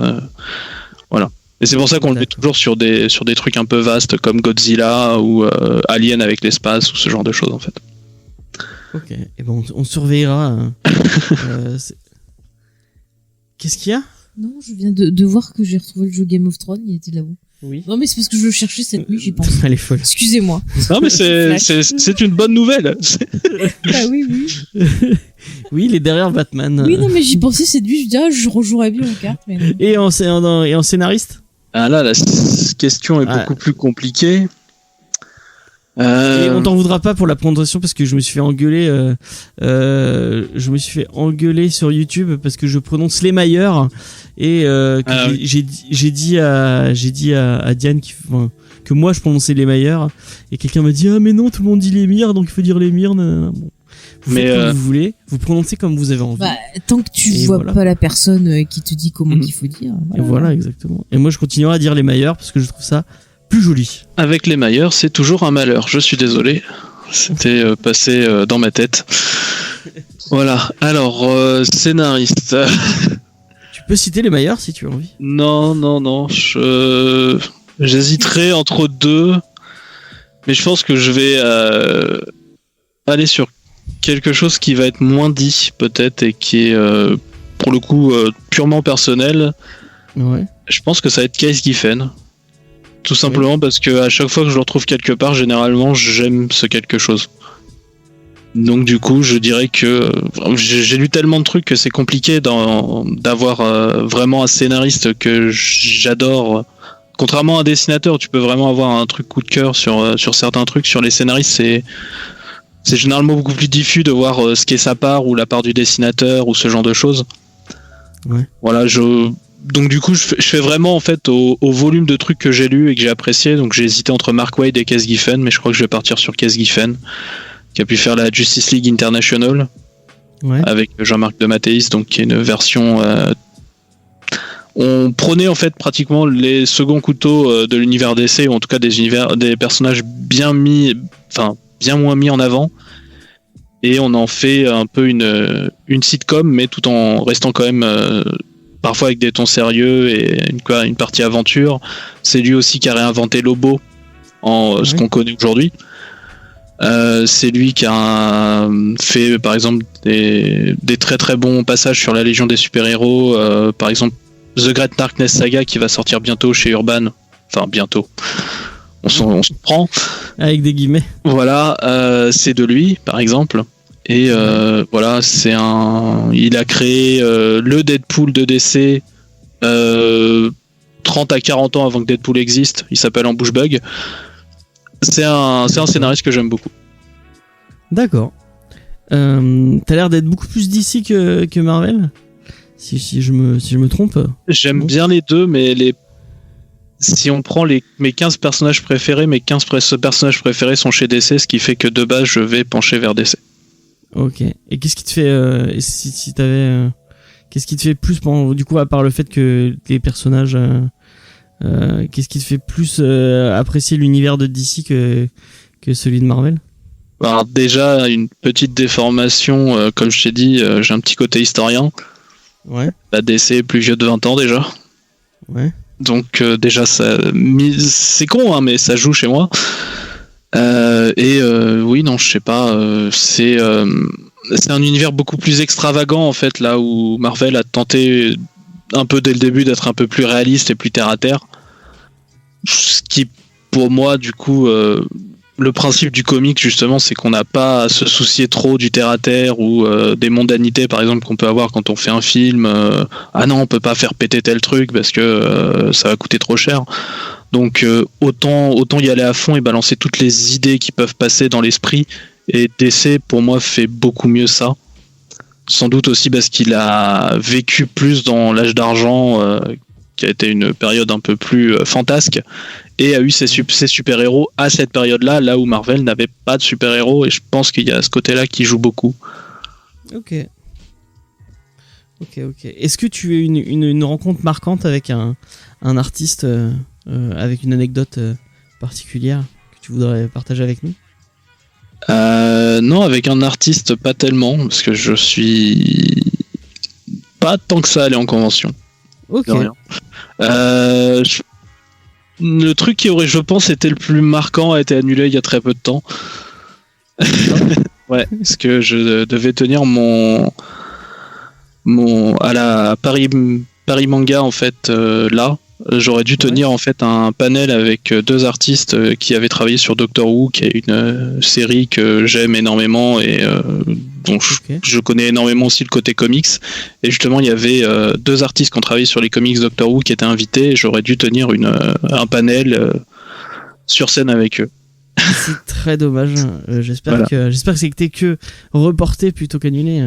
Bah, j'espère aussi. Après, moi de mon côté, moi c'est juste une occasion manquée. Je pense surtout à tous ceux qui ont travaillé et même à tous les autres événements de ce genre, qui eux ont souvent du fric de mis dedans, enfin qui se retrouvent vraiment dans des merdes pas possibles. Donc moi de mon côté, moi je m'en sors bien. Ouais, toi c'est juste par rapport à moi c'est juste une occasion manquée, tu vois. Ouais. Mais c'est déjà dommage. Ah oui, non, c'est sûr. Alors pour pas mentir, j'étais très stressé. Donc du coup c'est vrai que ça fait chier quand même. Est-ce que t'as une question du coup ? Non, j'en ai pas, t'as tout posé comme question. J'ai déjà tout posé. Ouais. Cédric, on n'entend plus du tout. Ouais, moi j'avais une question, c'est est-ce que tu préfères lire des comics ou est-ce que tu préfères savoir l'envers du décor du comics que tu es en train de lire en fait ? Je préfère le lire et ensuite me renseigner. Ouais. Vraiment dans cet ordre-là. C'est d'abord connaître l'œuvre et ensuite essayer de décortiquer. C'est un peu comme quand tu vois un film et que tu fais un deuxième visionnage ou que tu regardes avec la piste audio commentaire ou ce genre de choses en fait. D'accord. Okay. Mais ouais, non. C'est une question intéressante qu'on m'avait jamais posée. Merci. Eh bien, on va passer à la review. Merci SM. Je m'excuse pour pour avoir fait lire ce titre qui n'est pas. Tu peux. Très reluisant. Moi, je me suis marré. Qui c'est c'est Cédric, tiens. Est-ce que tu veux nous présenter le personnage du jour, à moins que tu avais préparé lui, il est censé les auteurs. Les auteurs. Mais je peux parler du personnage. S'il a envie, ça lui fait plaisir. Je pourrais rajouter un truc si vous voulez à la fin sur l'ancienne version. Ouais, si ça vous dit. Ouais, je pense qu'il y aura plus de choses à dire sur ça que. Ouais, on pourra en parler brièvement de cette version. Bah, on va commencer de par. Monsieur Lemire, c'est ça qu'il veut dire. Non, mais même encore avant. Même avant. L'intégrale. Ouais. On va commencer par présenter quand même le personnage, puisque on va s'enfoncer dans l'univers Valiant et vous parler de Bloodshot. On était censé en parler puisque normalement, s'il n'y avait point de coronavirus, on aurait peut-être pu voir le film. Donc, je sais pas s'il aurait été sorti. Il devait pas tarder là, non ? Ouais, ça devait pas tarder. C'était début avril, non ? Normalement, il est censé sortir en version digitale uniquement. Le 12 avril. Demain. En version digitale, ouais. Ah, demain ? D'accord, je pensais que c'était en avril, moi. Donc voilà, peut-être que la semaine peut-être prochaine, ce week-end, on va la voir. Ce week-end, on regardera. On regardera. Voilà, ça nous fera une émission à faire. Allez. Ouais, on en parlera. Mais on parle d'autres choses la semaine prochaine. Pour faire on parle jamais assez de Vin Diesel. Ah, d'accord. C'est pas faux. Cédric, est-ce que tu veux vite fait nous présenter le personnage ? Après, tu parles des auteurs de cette nouvelle série. Et après, Faye enchaînera sur la review. Ouais. Ok, donc le personnage Bloodshot, c'est un personnage des éditions Valiant aux États-Unis. C'est un militaire qu'on a, alors selon les versions en général, qui est mort, qui est passé pour mort, et les militaires lui injectent c'est une organisation militaire qui lui injecte des nanites, donc des milliards de mini-robots qui lui permettent de devenir une vraie machine de guerre quasi immortelle, qui, quand il est blessé, le reconstitue et tout ça. Et l'organisation militaire qui lui a fait ça s'en sert comme machine de guerre, donc à chaque fois lui injecte des faux souvenirs pour qu'il mène à bien sa mission. Et donc voilà, en gros le personnage il est mi-homme mi-robot quoi, il peut interagir avec les machines et voilà, en gros c'est ça quoi. En gros c'est Wolverine qui rencontre le Punisher pour faire très simple, très version Terminator. Version avec un côté Terminator. Ouais, avec un petit coup. Bah non. Le robot de Terminator 3, elle peut parler aux machines. Effectivement, c'est vrai. Et j'avais des fois un peu Matrix, éventuellement aussi avec le côté faux souvenirs et tout ça. Oui, aussi. Voilà, c'est tout. Mais j'avais oublié Terminator 3 et je ne te remercie pas de me le rappeler. Moi, je l'aime bien. Il me fait rire. Il est très nul. Oh, il me fait rire, moi. Est-ce que tu veux rajouter ta petite anecdote sur la version près les meilleurs et près bah ouais, parce qu'à la base du coup Bloodshot c'est comme beaucoup de personnages de Valiant en fait, Valiant a connu deux époques. Il y a le Valiant qu'on connaît aujourd'hui qui a été relancé en 2012 et il y a le Valiant qui a été créé dans les années à partir de 1989. Ouais. Et en fait Bloodshot c'est un personnage on va dire de seconde vague en fait chez Valiant. À la base on créait pas forcément des persos en fait, on utilisait plutôt des licences, par exemple des licences d'autres éditeurs comme Gold Key et tout ça, par exemple Solar ou Magnus Robot Hunter. Et quand ils ont un peu perdu tout ça en fait, il y a eu ils ont créé plein de choses. C'est là qu'il y a eu le guerrier éternel, Rai, Archer en Armstrong et tout ça, et Bloodshot en fait a été créé un peu en personnage caméo au début en fait. Dans le guerrier éternel on le voit apparaître dans Rai Zero en fait, qui était un numéro un peu particulier qui expliquait en fait ce qu'allait se passer dans l'univers Valiant de l'époque sur à peu près 10 ans. D'accord. Et donc en fait après Bloodshot est arrivé, en fait a connu pas mal de succès. Et en fait il y a souvent ce doute justement sur son identité, c'est à cause de son histoire éditoriale en fait. D'accord. C'est-à-dire que à la base en fait quand il a été créé on était plus sur un personnage à la Darkness de chez Topco, c'est-à-dire qu'en fait c'est un mafieux et qui s'est fait tuer et qui du coup là a été récupéré par le projet Rising Spirit et lui a donné les nanites. Et ensuite Valiant s'est fait racheter par une société de jeux vidéo qui s'appelle Acclaim. Et c'est là que pour le rendre plus facilement amenable dans le domaine du jeu vidéo, on a dit bah non finalement en fait c'était un soldat et à ce moment-là il était juste en couverture en tant que mafieux. Et donc c'est pour ça qu'il a plusieurs noms qui viennent souvent comme Angelo Mortali ou Ray Garrison. D'accord. C'est Monsieur Garrison. Non, c'est South Park. Voilà. Mais dans la version de Les Meilleurs, on peut en parler comme ça, ou Les Meilleurs, comme vous voulez, mais il y a un côté Rambo aussi quand même dans l'écriture, où c'est vraiment le gars qui a du mal à se réadapter à la vie civile. Enfin, il y a plein de thématiques super intéressantes dans celui-là. Ça c'est apporté par Les Meilleurs. Ouais, et c'était vraiment cool. Il y avait même un côté Dr. Jekyll et Mr. Hyde avec comme si la personnalité de Bloodshot prenait possession de lui. Il y a des scènes où justement ils vont se parler dans des miroirs, t'as des scènes un peu cartoonesques. On parlera après de cette série-là parce que il faut leur. Je conseille celle-ci. Il faut leur diriger la nouvelle avant. Est-ce que Cédric, tu veux nous parler vite fait de cette nouvelle série donc Les auteurs. Des auteurs. Ouais, voilà, des auteurs, ouais. Alors au scénario on a Tim Seeley. Donc Tim Seeley il a d'abord fait une série en Creator Own qui s'appelle Hack Slash, qui aurait dû sortir en 2009 chez Universal, qui apparemment ne s'est pas fait. Et il a fait une série chez Image qui a pas mal attiré l'attention, s'appelle Loaded Bible, excusez-moi mon accent, parce que en fait ça parlait de Jésus qui se battait contre des vampires. J'aurais trop voulu dire ça. Le concept a l'air sympa. Donc il a créé son propre studio avec 3 autres dessinateurs scénaristes en 2011 à Chicago. En 2014, là ça a vraiment commencé pour lui, donc il est rentré chez DC. Il a coécrit Grayson, la série Grayson avec Tom King. En 2016, il décroche un contrat avec. Ouais, c'était pas mal. Très chouette série Grayson. En 2016, il décroche un contrat exclu avec DC, donc il est sur Nightwing, surtout sur Nightwing. Donc il a un contrat d'exclu, sauf pour ses séries en creator own. En 2017, il passe sur Hellblazer, et en 2018, c'est la fin de son contrat chez DC.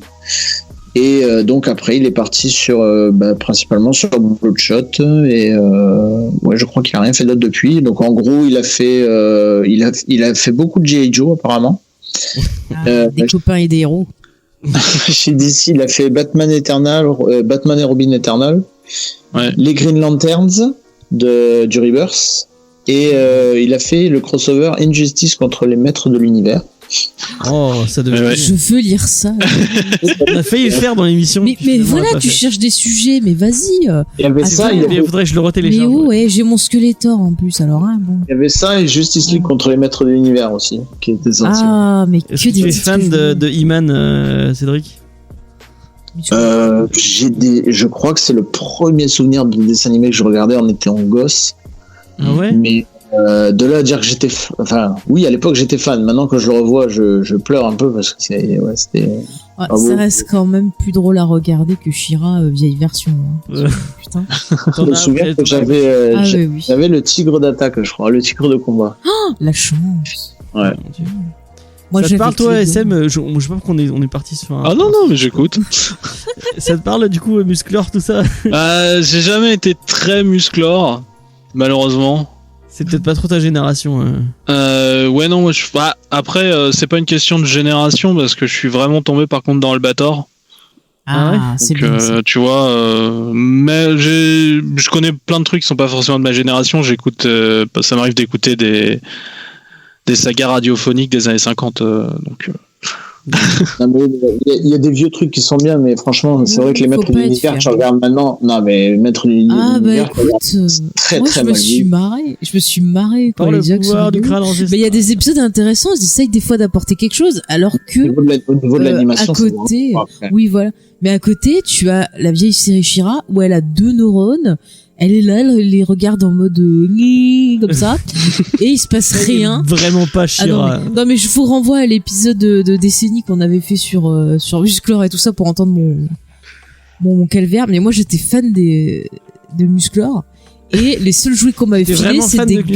Mais oui, mais moi j'étais à fond sur sa copine, la rouquine là, et j'avais que des putains de gommes parce qu'on voulait pas m'acheter les figurines Musclor parce que c'était pas pour les filles. Mais moi, j'ai dû attendre d'avoir 37 ans pour avoir enfin ma figurine Skeletor. Merde, elle l'a commandé à Easter Egg, elle était comme une folle. J'ai pleuré de joie quand je l'ai eu, je l'ai caressé et tout, je suis amoureux de mon Skeletor. Mais j'étais fan de Skeletor. D'ailleurs, il est tombé par terre. Oui, il faut que je le remette. Mais j'étais fan de Skeletor, mais à fond quoi.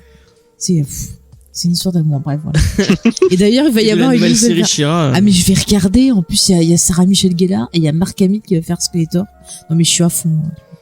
Non, mais la nouvelle série She-Ra, tu l'aimes bien? Ah, la nouvelle série She-Ra. Ah, mais j'adore. Je pense que je vais faire un geek conseil dessus. Je la conseille, mais de fou. T'as vu comme on a envie de parler de Twitch? Non, mais moi, j'y vais. Moi, j'attends que tu me lances, hein. Moi, j'ai des choses à dire. Pour finir sur He-Man et les Maîtres de l'Univers, moi, je vous conseille le The Toys I Made Us sur Netflix, qui est vraiment très, très, très intéressant.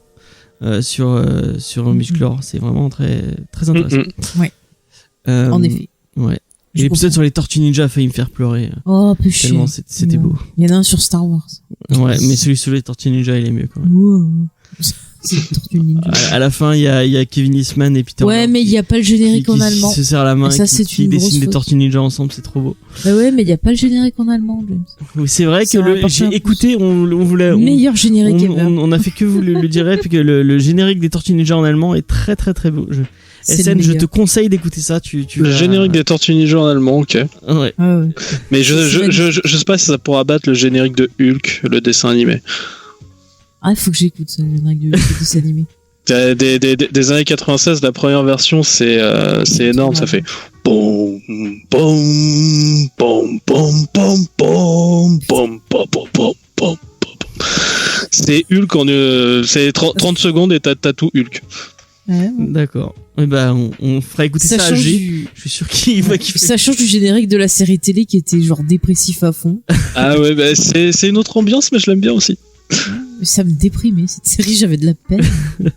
Avec le David Banner. Oh là là, peu cher, il marchait sur les routes. Là, on aurait dit les routes du paradis, là, son générique. Bon, Faye. Oui, Bloodshot. Alors, Bloodshot, petit pitch rapide pour pas trop. On n'a pas fait le dessinateur, bon tant pis, c'est pas grave. Ah, les dessinateurs. Vas-y, parle du dessinateur, excuse-moi. En gros, voilà, vite fait.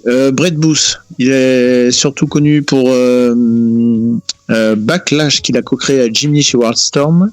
Il a illustré du Spider-Man, du Fantastic Four, du X-Men, la JLA de James Robinson, les Teen Titans des New 52 et Nightwing de Kyle Higgins.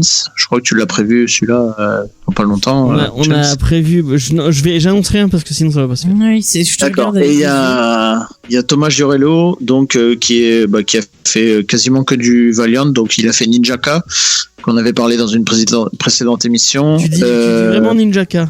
Ah ouais. Oui, parce que c'est pas Ninjak, c'est pas la série Ninjak, rappelle-toi, c'est celui qu'on avait fait après qui était l'espèce de reboot. Ninja-K. Ah d'accord. Oui, c'est vrai, parce que oui, c'est d'accord, vrai, je comprenais pas sinon. Non, c'est pas Ninjak, c'est la série Elle est nulle d'après. d'ailleurs cette série. Non, trop bien, je l'ai acheté en physique d'ailleurs. Et il a fait du X-O Manowar. T'es vraiment vendu à Valiant, Cédric. Et puis justement, non. Justement, ils sont en train de me dégoûter là. Ah merde. Mais on est d'accord que le point fort, on en parlera dans la review, mais le point fort de cette série, c'est ses dessins qui sont.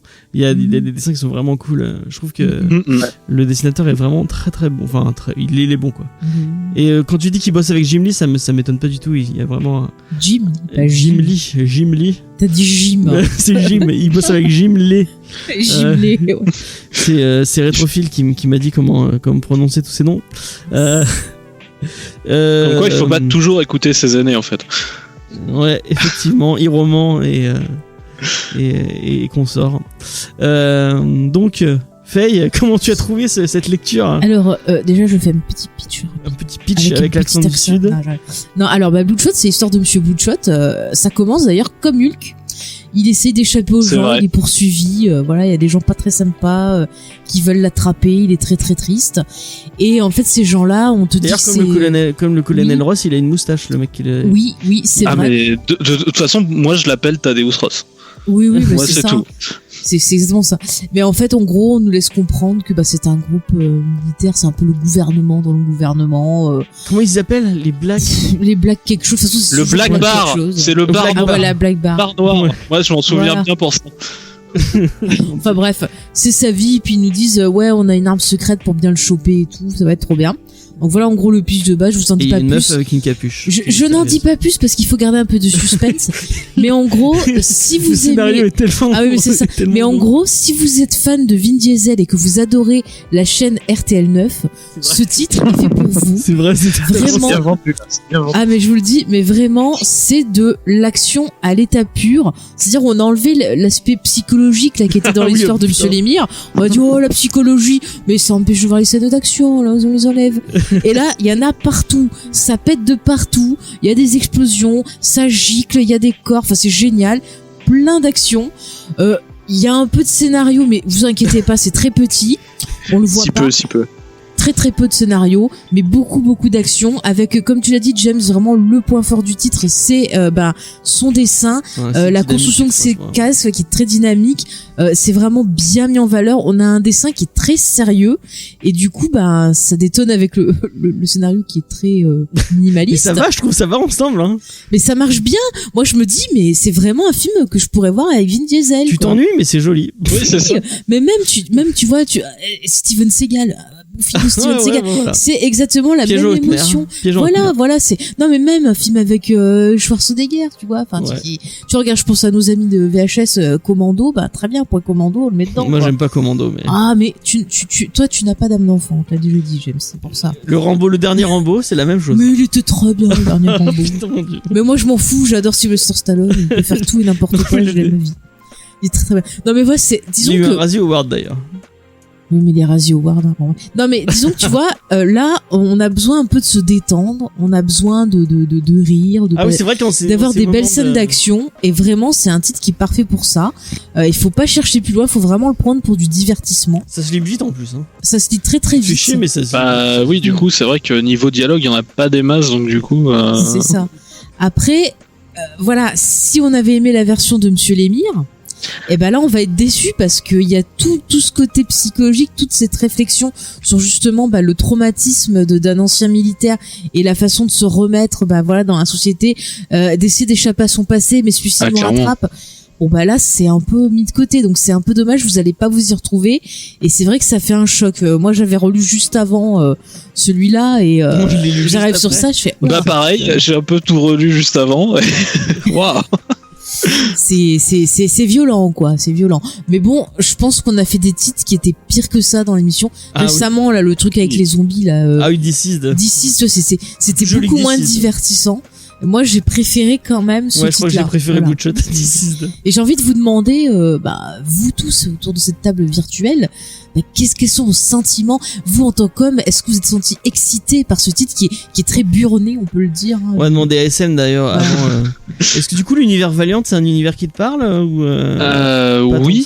Oui, après, tu m'as dit avant de commencer l'émission, est-ce que ça vous dérange pas d'avoir quelqu'un qui s'y connaît pas trop en Bloodshot, qui s'est intéressé à plus le reste de l'univers Valiant? C'est ça, moi je suis comme j'ai déjà pu dire, je suis plus sur des choses qui peuvent être un peu plus fantasques. Du coup, on va dire que les frères Annie Parda, Archer en Armstrong et tout ça sont des choses que je vais aller plus facilement lire. Voilà, que Bloodshot qui est un peu plus baston quoi. Ouais. Après, c'est vraiment du film d'action à l'ancienne. C'est ça. À côté, je lis Savage Dragon tous les mois. Donc, c'est pas l'action qui va me faire peur. Ça m'a toujours. J'en ai jamais lu et ça m'a toujours tenté. Savage Dragon, ça a l'air. Le design du personnage Ouais, j'ai vu passer un peu des extraits. Savage Dragon, pour faire très très court, faut vraiment partir avec l'auteur. En fait, Erik Larsen fait un peu ce qu'il veut. Ce qui est super bien, c'est que tu vas être toujours surpris, parce qu'il va toujours partir sur quelque chose qui est différent de ce à quoi tu t'attends de base. C'était un titre normal. Par exemple, à un moment, il peut juste se faire un arc où il dit bon bah non, en fait, je l'envoie dans une autre dimension, et cette dimension, c'est un monde un peu post-apo à la Kirby. Et du coup, je vais tout dessiner à la Kirby, je vais utiliser la vieille façon de narrer et tout ça, et il te fait ça dans les numéros. Enfin, sa série, elle a déjà plus de 100 numéros. Il se permet un peu de tout. Là, c'est une série où le personnage grandit en même temps en fait que le temps qui passe dans le monde réel. C'est-à-dire que là, on suit plus Savage Dragon, on suit son fils. Ça fait déjà un bon moment. Oh, c'est cool. Voilà. Ah, ça c'est bien ça. Ouais. Et même d'ailleurs, là, son fils a lui-même des gosses. Oh. Voilà. Et tu vois, moi, c'est le genre de truc que j'aimerais voir dans les comics, plutôt que de refaire 10 000 fois des Rebirths, des machins. Mais faites des enfants qui grandissent, et puis voilà, ça continue, ainsi de suite. Après, il aime bien Dragon Ball parce qu'on voit les bah oui, t'as une évolution, t'as son mais fils, ça a pas empêché dans Savage Dragon qu'il y ait plein de conneries avec le multivers, par contre. Ah, merde. Ouais, mais le multivers, justement, pour faire des histoires. C'est-à-dire que, par exemple, on peut avoir en gros, va y avoir un moment, il va être en couple avec une femme, cette femme va mourir, et est-ce qu'il peut se remettre en couple avec la version qui vient d'un autre univers, avec tous les problèmes que ça peut créer?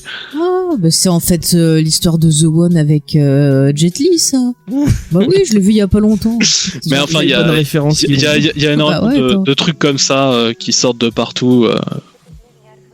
Et du coup, Bloodshot de Team Selly ou Selly, je ne sais pas. On dit pas Team Cells? Team Cell. Non, Team Cell, c'est un autre. C'est pas le même. C'est une autre personne. Ah, je sais pas, moi je confonds. C'est un autre dessinateur. D'accord. Bah lui, il est salé, d'accord.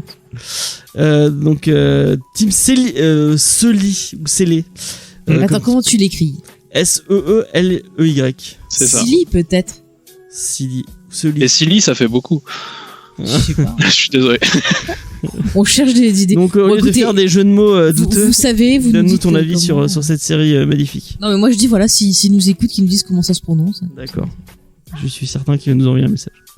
Bah c'est très action et pas vraiment finaux. Les répliques, tout à fait, ça peut être Vin Diesel, je suis tout à fait d'accord. J'ai bien aimé la mise en page. Il y a eu un moment où j'ai un peu tiqué, parce que j'avais l'impression que c'était une logique un peu plus de film que de bande dessinée. Je chafouine toujours un petit peu.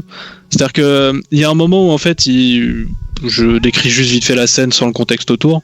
En gros, il sort des flammes et en fait, tu sais, il est un peu abîmé, mais ses nanites vont le soigner.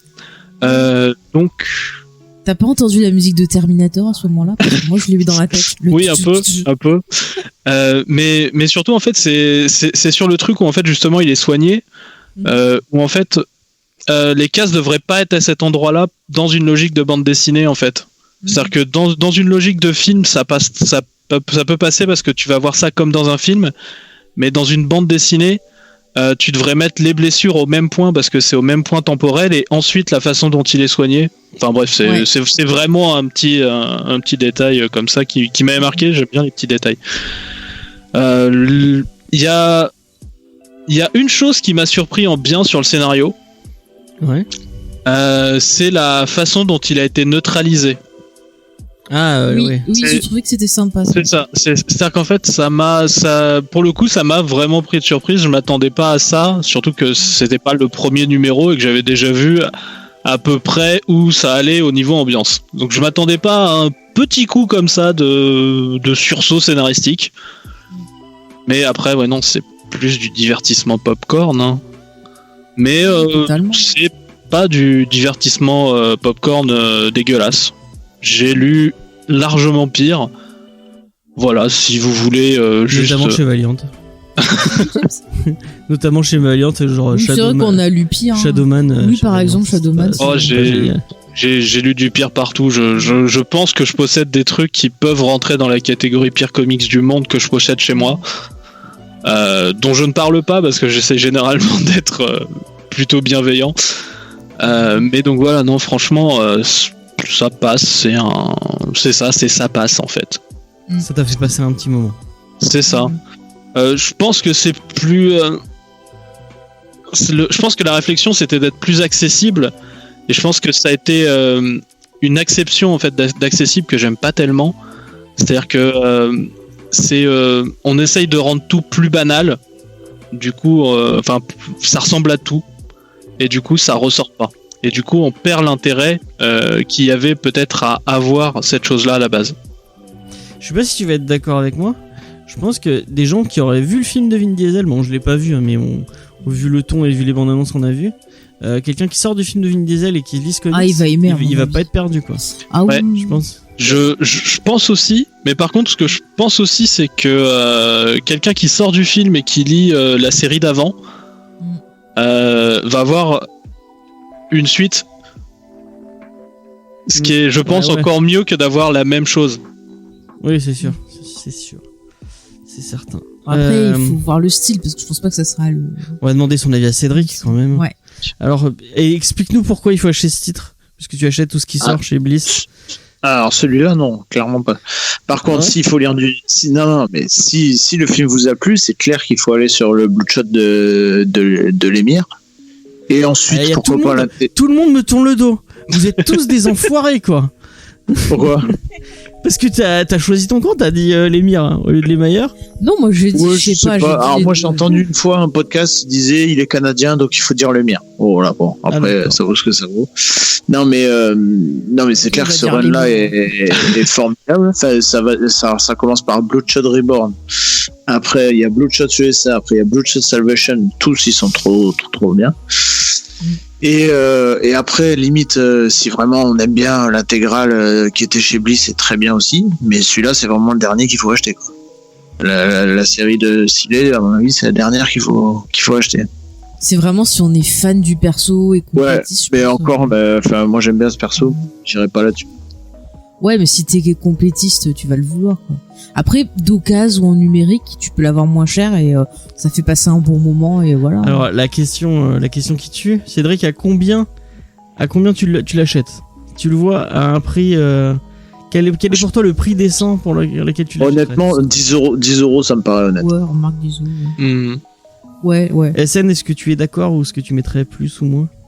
Bah oui, 10 euros, oui, c'est à peu près le prix de base qu'on fait pour faire une offre découverte en plus avec le film, ce serait pas con. Surtout par rapport au nombre de pages, il y a quand même que dans cette version, il y a, je crois, le prologue et 4 issues, c'est 2 ou 3 issues. C'est ça. C'est ça, et en plus après il y a pas mal de bonus à la fin, donc. Oui, enfin bonus. Enfin ouais, c'est des images en plus. Et pas... Voilà, au début, Bliss essayait aussi de mettre plus en détail. Il y avait, je me souviens d'un truc où il y avait un espèce de making of avec l'artiste en fait qui disait ce qu'il faisait. Et là, c'est vrai que ça manque un petit peu, quoi. Il y a juste les images sans rien autour et c'est un peu là-dessus, ouais. Mais est-ce que tu sais du coup, James, à combien ils le font Bliss? J'en ai aucune idée parce que pour être sincère avec vous, ils ont frisé leur sortie. Je crois qu'ils le sortent en numérique, mais ils avaient en fait normalement j'avais prévu mon émission et normalement je reçois une newsletter avec toutes les sorties de Bliss. Et pour mars, on n'avait rien reçu du tout. J'ai dû envoyer un mail en leur disant j'ai prévu mon émission sur Bloodshot. Est-ce que je pourrais avoir les donc ils m'ont dit oui, bah comme on était gelé, on n'a rien envoyé. Mais du coup ils m'ont fourni les PDF quand même. Ouais. Donc je sais pas. Alors pour info, sur le site Sanctuary, c'était censé être à 15€. Ah, ça va. Je m'attendais à du 17€ parce que Bliss ces derniers temps, je trouve ils ont un peu augmenté leur prix quand même. Bah, le marché est pas très favorable, on va dire. Ouais. Et du coup, est-ce que vous voulez on donne un petit mot quand même sur l'intégrale du coup, parce que il devait sortir donc cette nouvelle série et en plus l'intégrale donc de Jeff Lemire et je sais plus qui dessine avec lui. D'ailleurs les dessins sont les dessins ça change. Beaucoup de dessinateurs. Ouais. Attends, j'ai une petite fiche, j'ai fait une fiche de lecture. Ah mais les dessins ils sont vraiment excellents quoi, parce que t'as plein de mélanges, tu vas avoir un côté cartoonesque, tu vas avoir un côté très sérieux, c'est vraiment... Mais celui de la première série là de Reborn, il est vraiment bon. Alors Miko Suayan. Ouais, ça doit être ça. Ouais, c'est lui sur le premier. Après il y a Butch Grice. Enfin forcément alors non seulement je prononce sans doute mal, mais en plus j'ai écrit ça un peu à l'arrache. Voilà, il y a Lewis La Rosa, Stefano Godiano. Il y a du Doug Braithwaite aussi. Oui, sur Bloodshot OSA. Ouais. Renato Guedes, tout ça. Il y a plein de Jordi Belair sur Salvation. Oui, c'est vrai. Elle est pas sur la colo, elle est en dessin. Si. Mais elle apparaît quand même quoi. Elle est notée quoi. C'est Salvation qui d'ailleurs est à part et pas dans l'intégrale. Ah ouais, ils l'ont pas mis dans l'intégrale. Non. Et ils devaient pas aussi rééditer l'intégrale, l'autre qu'ils avaient déjà sorti à 50€ là, ils devaient pas la rééditer pour l'occasion. Tu m'en demandes beaucoup trop. Ouais. Je suis un peu. Après, en tout cas, pour revenir sur le titre l'univers, je pense que si on a envie de lire autre chose que les deux grands, c'est plutôt pas mal parce que ça offre une expérience différente. Comme on l'a dit, il y a plein de thématiques intéressantes dans ces histoires de ce qui est bien avec ce Bloodshot, c'est que on part sur des thématiques beaucoup plus matures avec un récit plus encore une fois plus mature, un peu plus violent, avec des problématiques. C'est vraiment plus psychologique. Hein, ouais. Bah, en même temps, pratiquement, non, même je vais même aller carrément. Tous les titres de Lemire commencent de la même façon. C'est-à-dire que il a un ou des héros, on leur enlève ce qui fait leur spécificité de héros. Vas-y, sors de ta zone de confort. Maintenant, redécouvre-toi et suis ton parcours initiatique et deviens quelque chose d'autre. Oui, non, mais c'est ça. C'est exactement ça. Parce que on a le titre qui commence avec le héros qui est hanté par son passé, qui veut s'en libérer, et on va suivre cette quête-là. C'est ça. Et qui va les récupérer au fur et à mesure. Oui, d'ailleurs, il va les récupérer très vite, d'ailleurs. Ouais. Pour vraiment les nouveaux entrants, il faudrait lire, je crois qu'il le réédite pour le coup, The Valiant. Ouais. Après, très franchement, je pense que, il y a des flashbacks qui expliquent assez bien. Je pense qu'on peut faire même sans. Ouais, tu peux faire l'impasse. Ouais. Il te réexplique qui mais il est quand même qui sympa. The Valiant, si on veut découvrir. Oui, mais The Valiant est sympa. C'est vraiment ça te présente bien l'univers Valiant. C'est ça. C'est ça. Si on veut tester d'autres titres après, c'est une. On l'avait dit dans une émission qu'on avait consacrée à Valiant. On voit Quantum et Woody, on voit Archer Armstrong. Le guerrier éternel, tout ça. Bah, il y a tout le monde pratiquement. Ouais. Il y a même Face, je crois, qui apparaît. Mm-hmm. Donc, on vous conseille un peu moins la version de Célie, mais celle de Lemayer, franchement. Oui, entre les deux, plus celle de Lemayer, mais bon, l'autre, elle est quand même, on va dire, sympathique. Ouais, ça se lit. Est-ce que c'est une conclusion qui va à tout le monde? Bah allez, on va faire ça. on fait ça alors. Bah non, on recommence tout, allez. Du coup. On va finir par les recommandations culturelles habituelles. Est-ce que Cédric, tu as pensé à ta reco? Ouais, j'en ai deux. Une très rapide et une autre assez rapide aussi d'ailleurs. Vas-y. Donc première reco, il y a un podcast qui est sorti, qui a commencé, je crois, il y a 2 semaines, qui s'appelle C'est plus que de la SF. Ah oui, j'ai écouté aussi. Donc ils interviewent à chaque fois un grand nom de la SF, on va dire. Le premier numéro, c'était avec Alain Damasio, donc qui a fait La Horde du Contrevent dont tu parlais l'autre jour, Faye. Ouais. Le deuxième, c'était avec le mangaka qui a fait Gum. Mm-hmm. Donc c'est assez intéressant, c'est vachement intéressant. C'est sur comment ils ont créé leur œuvre et tout. Donc c'est vraiment pas mal. Ok. Et deuxième, c'est toujours là je suis dans ma période Heroic Fantasy là. Et j'ai commencé un truc qui s'appelle Chronique du Nécromancien, c'est aux éditions Brajlon. Et donc c'est l'histoire d'un prince dont le frère assassine le roi pour devenir roi. Donc lui se voit contraint de partir du château, d'être un fugitif, et il se rend compte qu'il a des pouvoirs un peu spéciaux qui lui permettent de parler aux morts et tout. Et donc il va tout faire pour reconquérir le trône comme il faut. Donc c'est vachement, comment dire, moi qui n'aime pas l'heroic fantasy, je commence à vraiment m'y mettre. Et c'est haletant, on est vraiment dans l'ambiance. Ça met pas 3 heures à décrire tout ce qui se passe, quoi. Ça va direct à l'essentiel, et c'est vraiment très très sympa. Il va nous lire du Trône de Fer bientôt, si ça continue, le ouais, il va falloir encore que j'en lise d'autres avant, je pense. Vraiment, le Trône de Fer, c'est génial. Et si je peux te conseiller un autre, d'ailleurs, ça fait une reco, tiens. Je crois que j'en ai déjà parlé. Moi, c'est un truc que j'aime beaucoup qui s'appelle l'Assassin Royal. Oui. Ouais, j'en ai entendu parler, ça. C'est très très cool. De Robin Hobb. Ouais, voilà, j'allais le dire. C'est une grande saga. Il y a beaucoup de numéros avec plusieurs. C'est un grand univers. Elle a fait plein de livres autour de ça. Donc c'est l'histoire d'un bâtard d'un bâtard royal qui va se retrouver devenir l'assassin pour sa famille.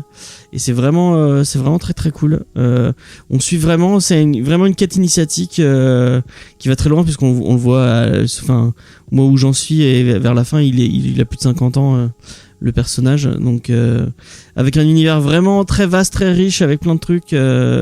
Vraiment, je vous conseille très fortement ce titre, et ils sont tous disponibles chez Audible.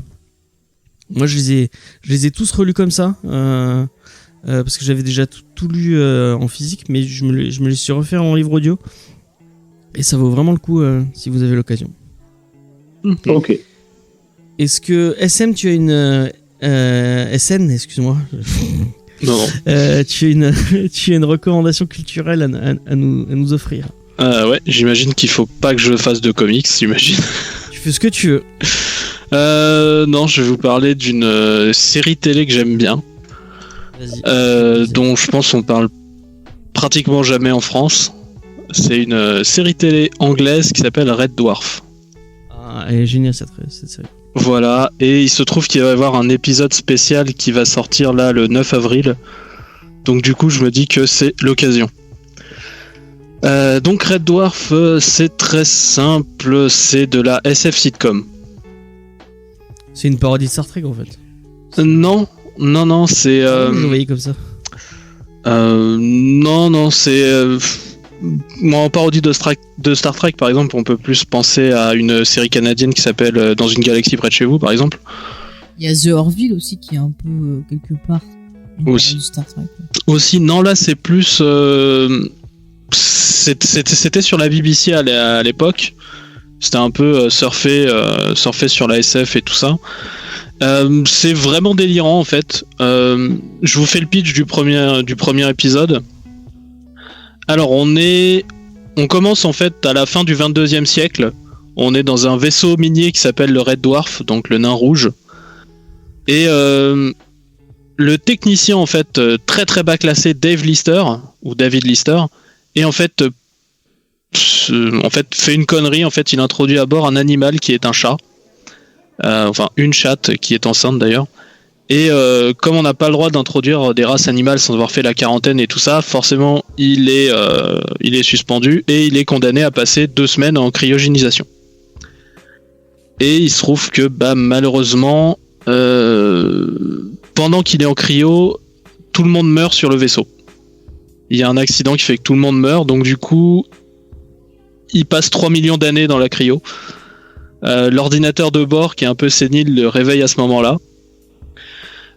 Et du coup, il va devoir essayer de retrouver éventuellement la Terre, savoir s'il est le dernier humain en vie et tout ça, avec pour seule compagnie donc lui-même, l'ordinateur un peu sénile, une forme de vie qui a évolué de son chat, voilà, qui est une forme de vie un peu narcissique. Et je dirais Prince qui aurait fusionné avec un chat. Tout à fait. Ouais. Et donc en fait, son supérieur direct est aussi camarade de chambrée Arnold Judas Rimmer, qui est un personnage totalement insupportable et qui est mort et qui est du coup ressuscité en tant qu'hologramme. Et c'est le pitch de la série. Ils vont juste en fait pratiquement chaque épisode sert à jouer avec un code de la science-fiction, à faire un peu de sitcom, à faire rigoler, à faire voilà. C'est une sitcom anglaise avec l'humour bien absurde qui savent si bien faire. C'est ça. Et les épisodes sont très très courts pour le coup. Et il y a pas des masses d'épisodes que ça. On est sur une série qui date de 89, 88 même, qui a jamais changé d'acteur. C'est-à-dire que là, c'est toujours les mêmes acteurs, ils sont juste vieux. Et en gros, il y a que 73 épisodes. Donc ça peut tout à fait se faire. Par contre, pour la trouver en français, bon courage. Ça se trouve, je le sais, je les ai. J'ai aussi acheté les DVD, je le dis. Mais voilà, ça peut se trouver. Et très franchement, je pense que... Une VF, non ? Il me semble qu'il y a eu ça. Peut-être sur la toute première saison qui avait été passée sur Game One, au tout début de Game One. Ouais, moi je me souviens d'une VF, j'avais vu une VF. Mais ouais, ça. Très longtemps. C'est ça, c'est vraiment les tout débuts de Game One du coup. Et du coup, c'est une série qui vaut vraiment le coup, qui s'était arrêtée en 99 avec la BBC. La BBC avait décidé de l'arrêter et qui en fait a ressuscité à peu près à partir de 2009 en fait sur une chaîne indépendante qui s'appelle Dave. Et depuis, on a 2-3 saisons pareil de 6 épisodes d'à peu près 25 minutes à chaque fois. Voilà. Mais je vous la conseille vraiment, c'est un petit côté, il y a un peu de Star Trek, mais il y a aussi H2G2, donc le guide du voyage galactique. Parfois, ils tentent de faire un peu d'horreur, ça peut ressembler à du Alien un peu fauché, enfin, il y a vraiment un peu de tout, et je conseille vraiment cette série. Mais moi aussi, pour le coup. Faye. Oui, alors j'ai 2 petites recos. Vas-y. La première, c'est le Geek en série qui est sorti cette semaine sur Dark, une bonne série de Netflix, une série allemande. Une très bonne série allemande. Ouais. Voilà, que je vous conseille. Donc regardez la série. Pour l'instant, il y a 2 saisons qui sont sorties. Il y a à peu près, je crois, entre 8 et 10 épisodes par saison, donc ça se regarde quand même rapidement. Et après, de venir écouter notre émission, on essaye un peu de faire le point sur tous ces mystères et d'essayer de voir comment la série pourrait se terminer. C'est une très bonne série sur le voyage dans le temps. Et n'en dis pas trop. N'en dis pas trop. Non mais oui, elles sont peu, donc ouais, mais il faut pas allez-y. en dire trop. Oui. Pas en dire trop. Je n'en dis pas trop. C'est une série mystérieuse, voilà. Ouais. Et ma deuxième reco, c'est que j'ai acheté en numérique Animal Crossing et je suis tombée dedans. Et c'est une drogue. Je suis censée lire des livres que j'ai en retard depuis un moment et bosser sur d'autres choses. Et je rembourse mon prêt à cet abruti de Tom Nook qui m'énerve. Ah, d'accord. Et je cueille des fruits et je pêche pendant 30 ans. Mais je trouve que ça a un côté... moi, ça me relaxe en fait. C'est un bon anti-stress.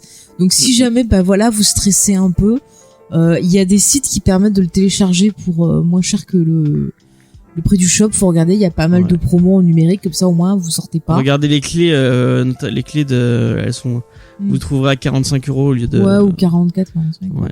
Donc voilà, mais le jeu franchement, c'est plein de poésie, ça déstresse, et puis si vous avez des enfants, vous pouvez jouer avec eux, c'est-à-dire que vous allez créer donc une île que vous allez diriger, et vous pouvez mettre un autre personnage qui peut être joué par votre enfant, par exemple, qui peut être habité sur l'île. C'est comme ça que tu me vois, alors, parce que oui, je joue avec elle et non mais James, tu plantes tes trucs ici, pas à côté. Mais oui, tu mets le bordel sur mon île, toi, fais gaffe, hein. Tu vas être débouché. Non mais je trouve que c'est une bonne idée, ça peut être un moment, tu vois, partagé en famille. C'est vrai. Ça peut être un bon moyen de se déstresser. Donc voilà, c'est mignon tout plein. Donc il y a une super musique, un peu jazzy et tout, vraiment. Ouais, non, c'est relaxant. Franchement, ça me fait du bien. Voilà. Ouais, je suis un peu dedans aussi, mais je fais que du 30 minutes par jour quand même. Faut pas déconner. Mais moi, c'est que je commence, je me dis, je vais pas jouer longtemps, tu vois. Puis après, je dis, merde, ça fait 3 heures que je suis. Ouais. Non, moi j'essaye vraiment de limiter et juste de me dire, tiens, je sors un petit peu. C'est un peu ça, ouais. Faudrait que tu nous files ton code ami pour que tu nous files tes fruits. De quoi? Je sais pas que. Quels fruits? Les fruits sont différents selon les îles. Ah ouais, là j'ai des cerises, des oranges et des noix de coco. Moi j'ai des poires et des noix de coco et des pommes. Ah, il y a des poires et des pommes. Ah, ça y est. Je les ai pas, ceux-là. C'est le côté capitaliste de Faye ressort. En même temps, Animal Crossing est un jeu extrêmement capitaliste. Tout est fait pour être là-dessus. Oui, mais quand je coupe des arbres, j'en replante. Voilà, c'est comme ça. C'est vrai, je commence aussi à en replanter. Donc Animal Crossing, on va finir. Oui, ça détend entre deux lectures. Donc la semaine prochaine, si tout se passe bien, ne dis rien. On vous parle d'un titre d'Émile Ferris qui s'appelle Moi ce que j'aime c'est les monstres. Excellent titre. Ça va pas se faire parce que tu l'as dit. SM putain, mais... SN. Non mais je sens qu'il y a des envies, des pulsions qu'il faut... Moi j'ai peur, je vais me barrer, hein, je vous le dis. Mais c'est comme SimCity et Sin City. Tu peux pas te barrer, t'es confiné. Ah merde, putain, je vais l'enfermer dans les toilettes. Ça peut être une solution. Du coup, merci SN Parode. On ne peut que vous conseiller d'aller voir ta chaîne YouTube. Tout son travail. Tout son travail, ouais. Et les GG Comics, très très chouette, très chouette émission. D'ailleurs, je lance une invitation pour les autres membres si un jour ils ont envie de faire un podcast avec nous. C'est quand ils veulent. Merci beaucoup SN C'est bien, tu y es arrivé. Ouais. Tu reviens quand tu veux. Ça a été très très agréable de faire l'émission avec toi. Pas de souci. Écoute, moi jusqu'à maintenant tu m'as demandé 2 fois, je suis venu 2 fois. Et je sais. Mais on dit jamais 203. C'est ça. C'est le SN Parode signal, je le limerai. Alors par contre, faites très gaffe avec jamais 203 parce que après moi j'ai une règle, ça continue jusqu'à 10. Hein. C'est-à-dire que ce petit jeu de mots à la con, il fonctionne jusqu'à 10. Je mets 325. Moi, voilà. Donc voilà. Non mais tu vois, jamais 10, 111, ça marche plus les jeux. On peut nous retrouver, James, pour finir. Vous pouvez nous retrouver sur tous les réseaux sociaux, Facebook, Twitter, Instagram et notre site internet. Oui, et Discord aussi. N'oublions pas le Discord. Le Discord de la Discord. Voilà, exactement. Et le site internet jamesfake.fr. Mais moi je rappelle que si on veut soutenir que ce soit nos émissions ou celles de notre invité, c'est surtout le partage déjà, parce que ça permet de faire connaître, de faire découvrir les émissions aux autres, puis c'est pas mal en ce moment s'il y a des gens qui savent pas quoi faire, ça peut leur donner des idées d'occupation. Effectivement. Donc n'hésitez pas à partager, voilà. Après, si vous allez faire un petit tour voulez, sur notre Tipeee. Voilà. Bon là en ce moment c'est peut-être pas la période la si mieux, vous avez mais des sous de côté, Commentez. n'hésitez pas. Moi je prends. commentez. James. Oh là Donc là. tu devrais plus jouer à Animal Crossing. Hein. Bah c'est pour rembourser Animal Crossing. Je sais. Ah ouais, d'accord. Ah bah d'accord. Mais Non, n'importe quoi. si N'importe quoi. c'est pour la mafia des ratons laveurs, écoute, ok. Ouais. N'importe on quoi, va j'en donc- veux plus sur mon île, il met trop le bordel. J'ai dû arracher des fleurs qui avaient mal plantées, qui étaient pas de la bonne couleur. Enfin, Ah, j'avais pas le droit de mettre des fleurs jaunes. j'aime pas les fleurs jaunes, je veux pas de fleurs jaunes sur mon île. Dès que j'en vois des jaunes, je les arrache. Eh ben, t'as des pensées jaunes. Bon, c'est pas. Et ben parce que ça doit être des purées de villageois là qui les ont mis. Donc je vais les arracher, je te dis. Et après, on arrache les villageois. Voilà, exactement. Et déjà ce matin, elle râlait parce qu'il y en a qui s'est installé où il voulait pas. Mais il a mal mis son truc. Oh. Elle avait mis des arbres spécifiquement là. Et oui, ça m'a énervé. Bref. Donc, je sais plus ce que je disais. Donc, vous pouvez nous retrouver sur tous les réseaux sociaux, Facebook, Instagram, Twitter. J'ai déjà Tu l'as dit. dit. Il faut dire au revoir maintenant. Je vous dis au revoir à la semaine prochaine. On vous parlera de moi. Ce que j'aime, c'est les monstres, comme je l'ai déjà dit. Je ne fais que me répéter.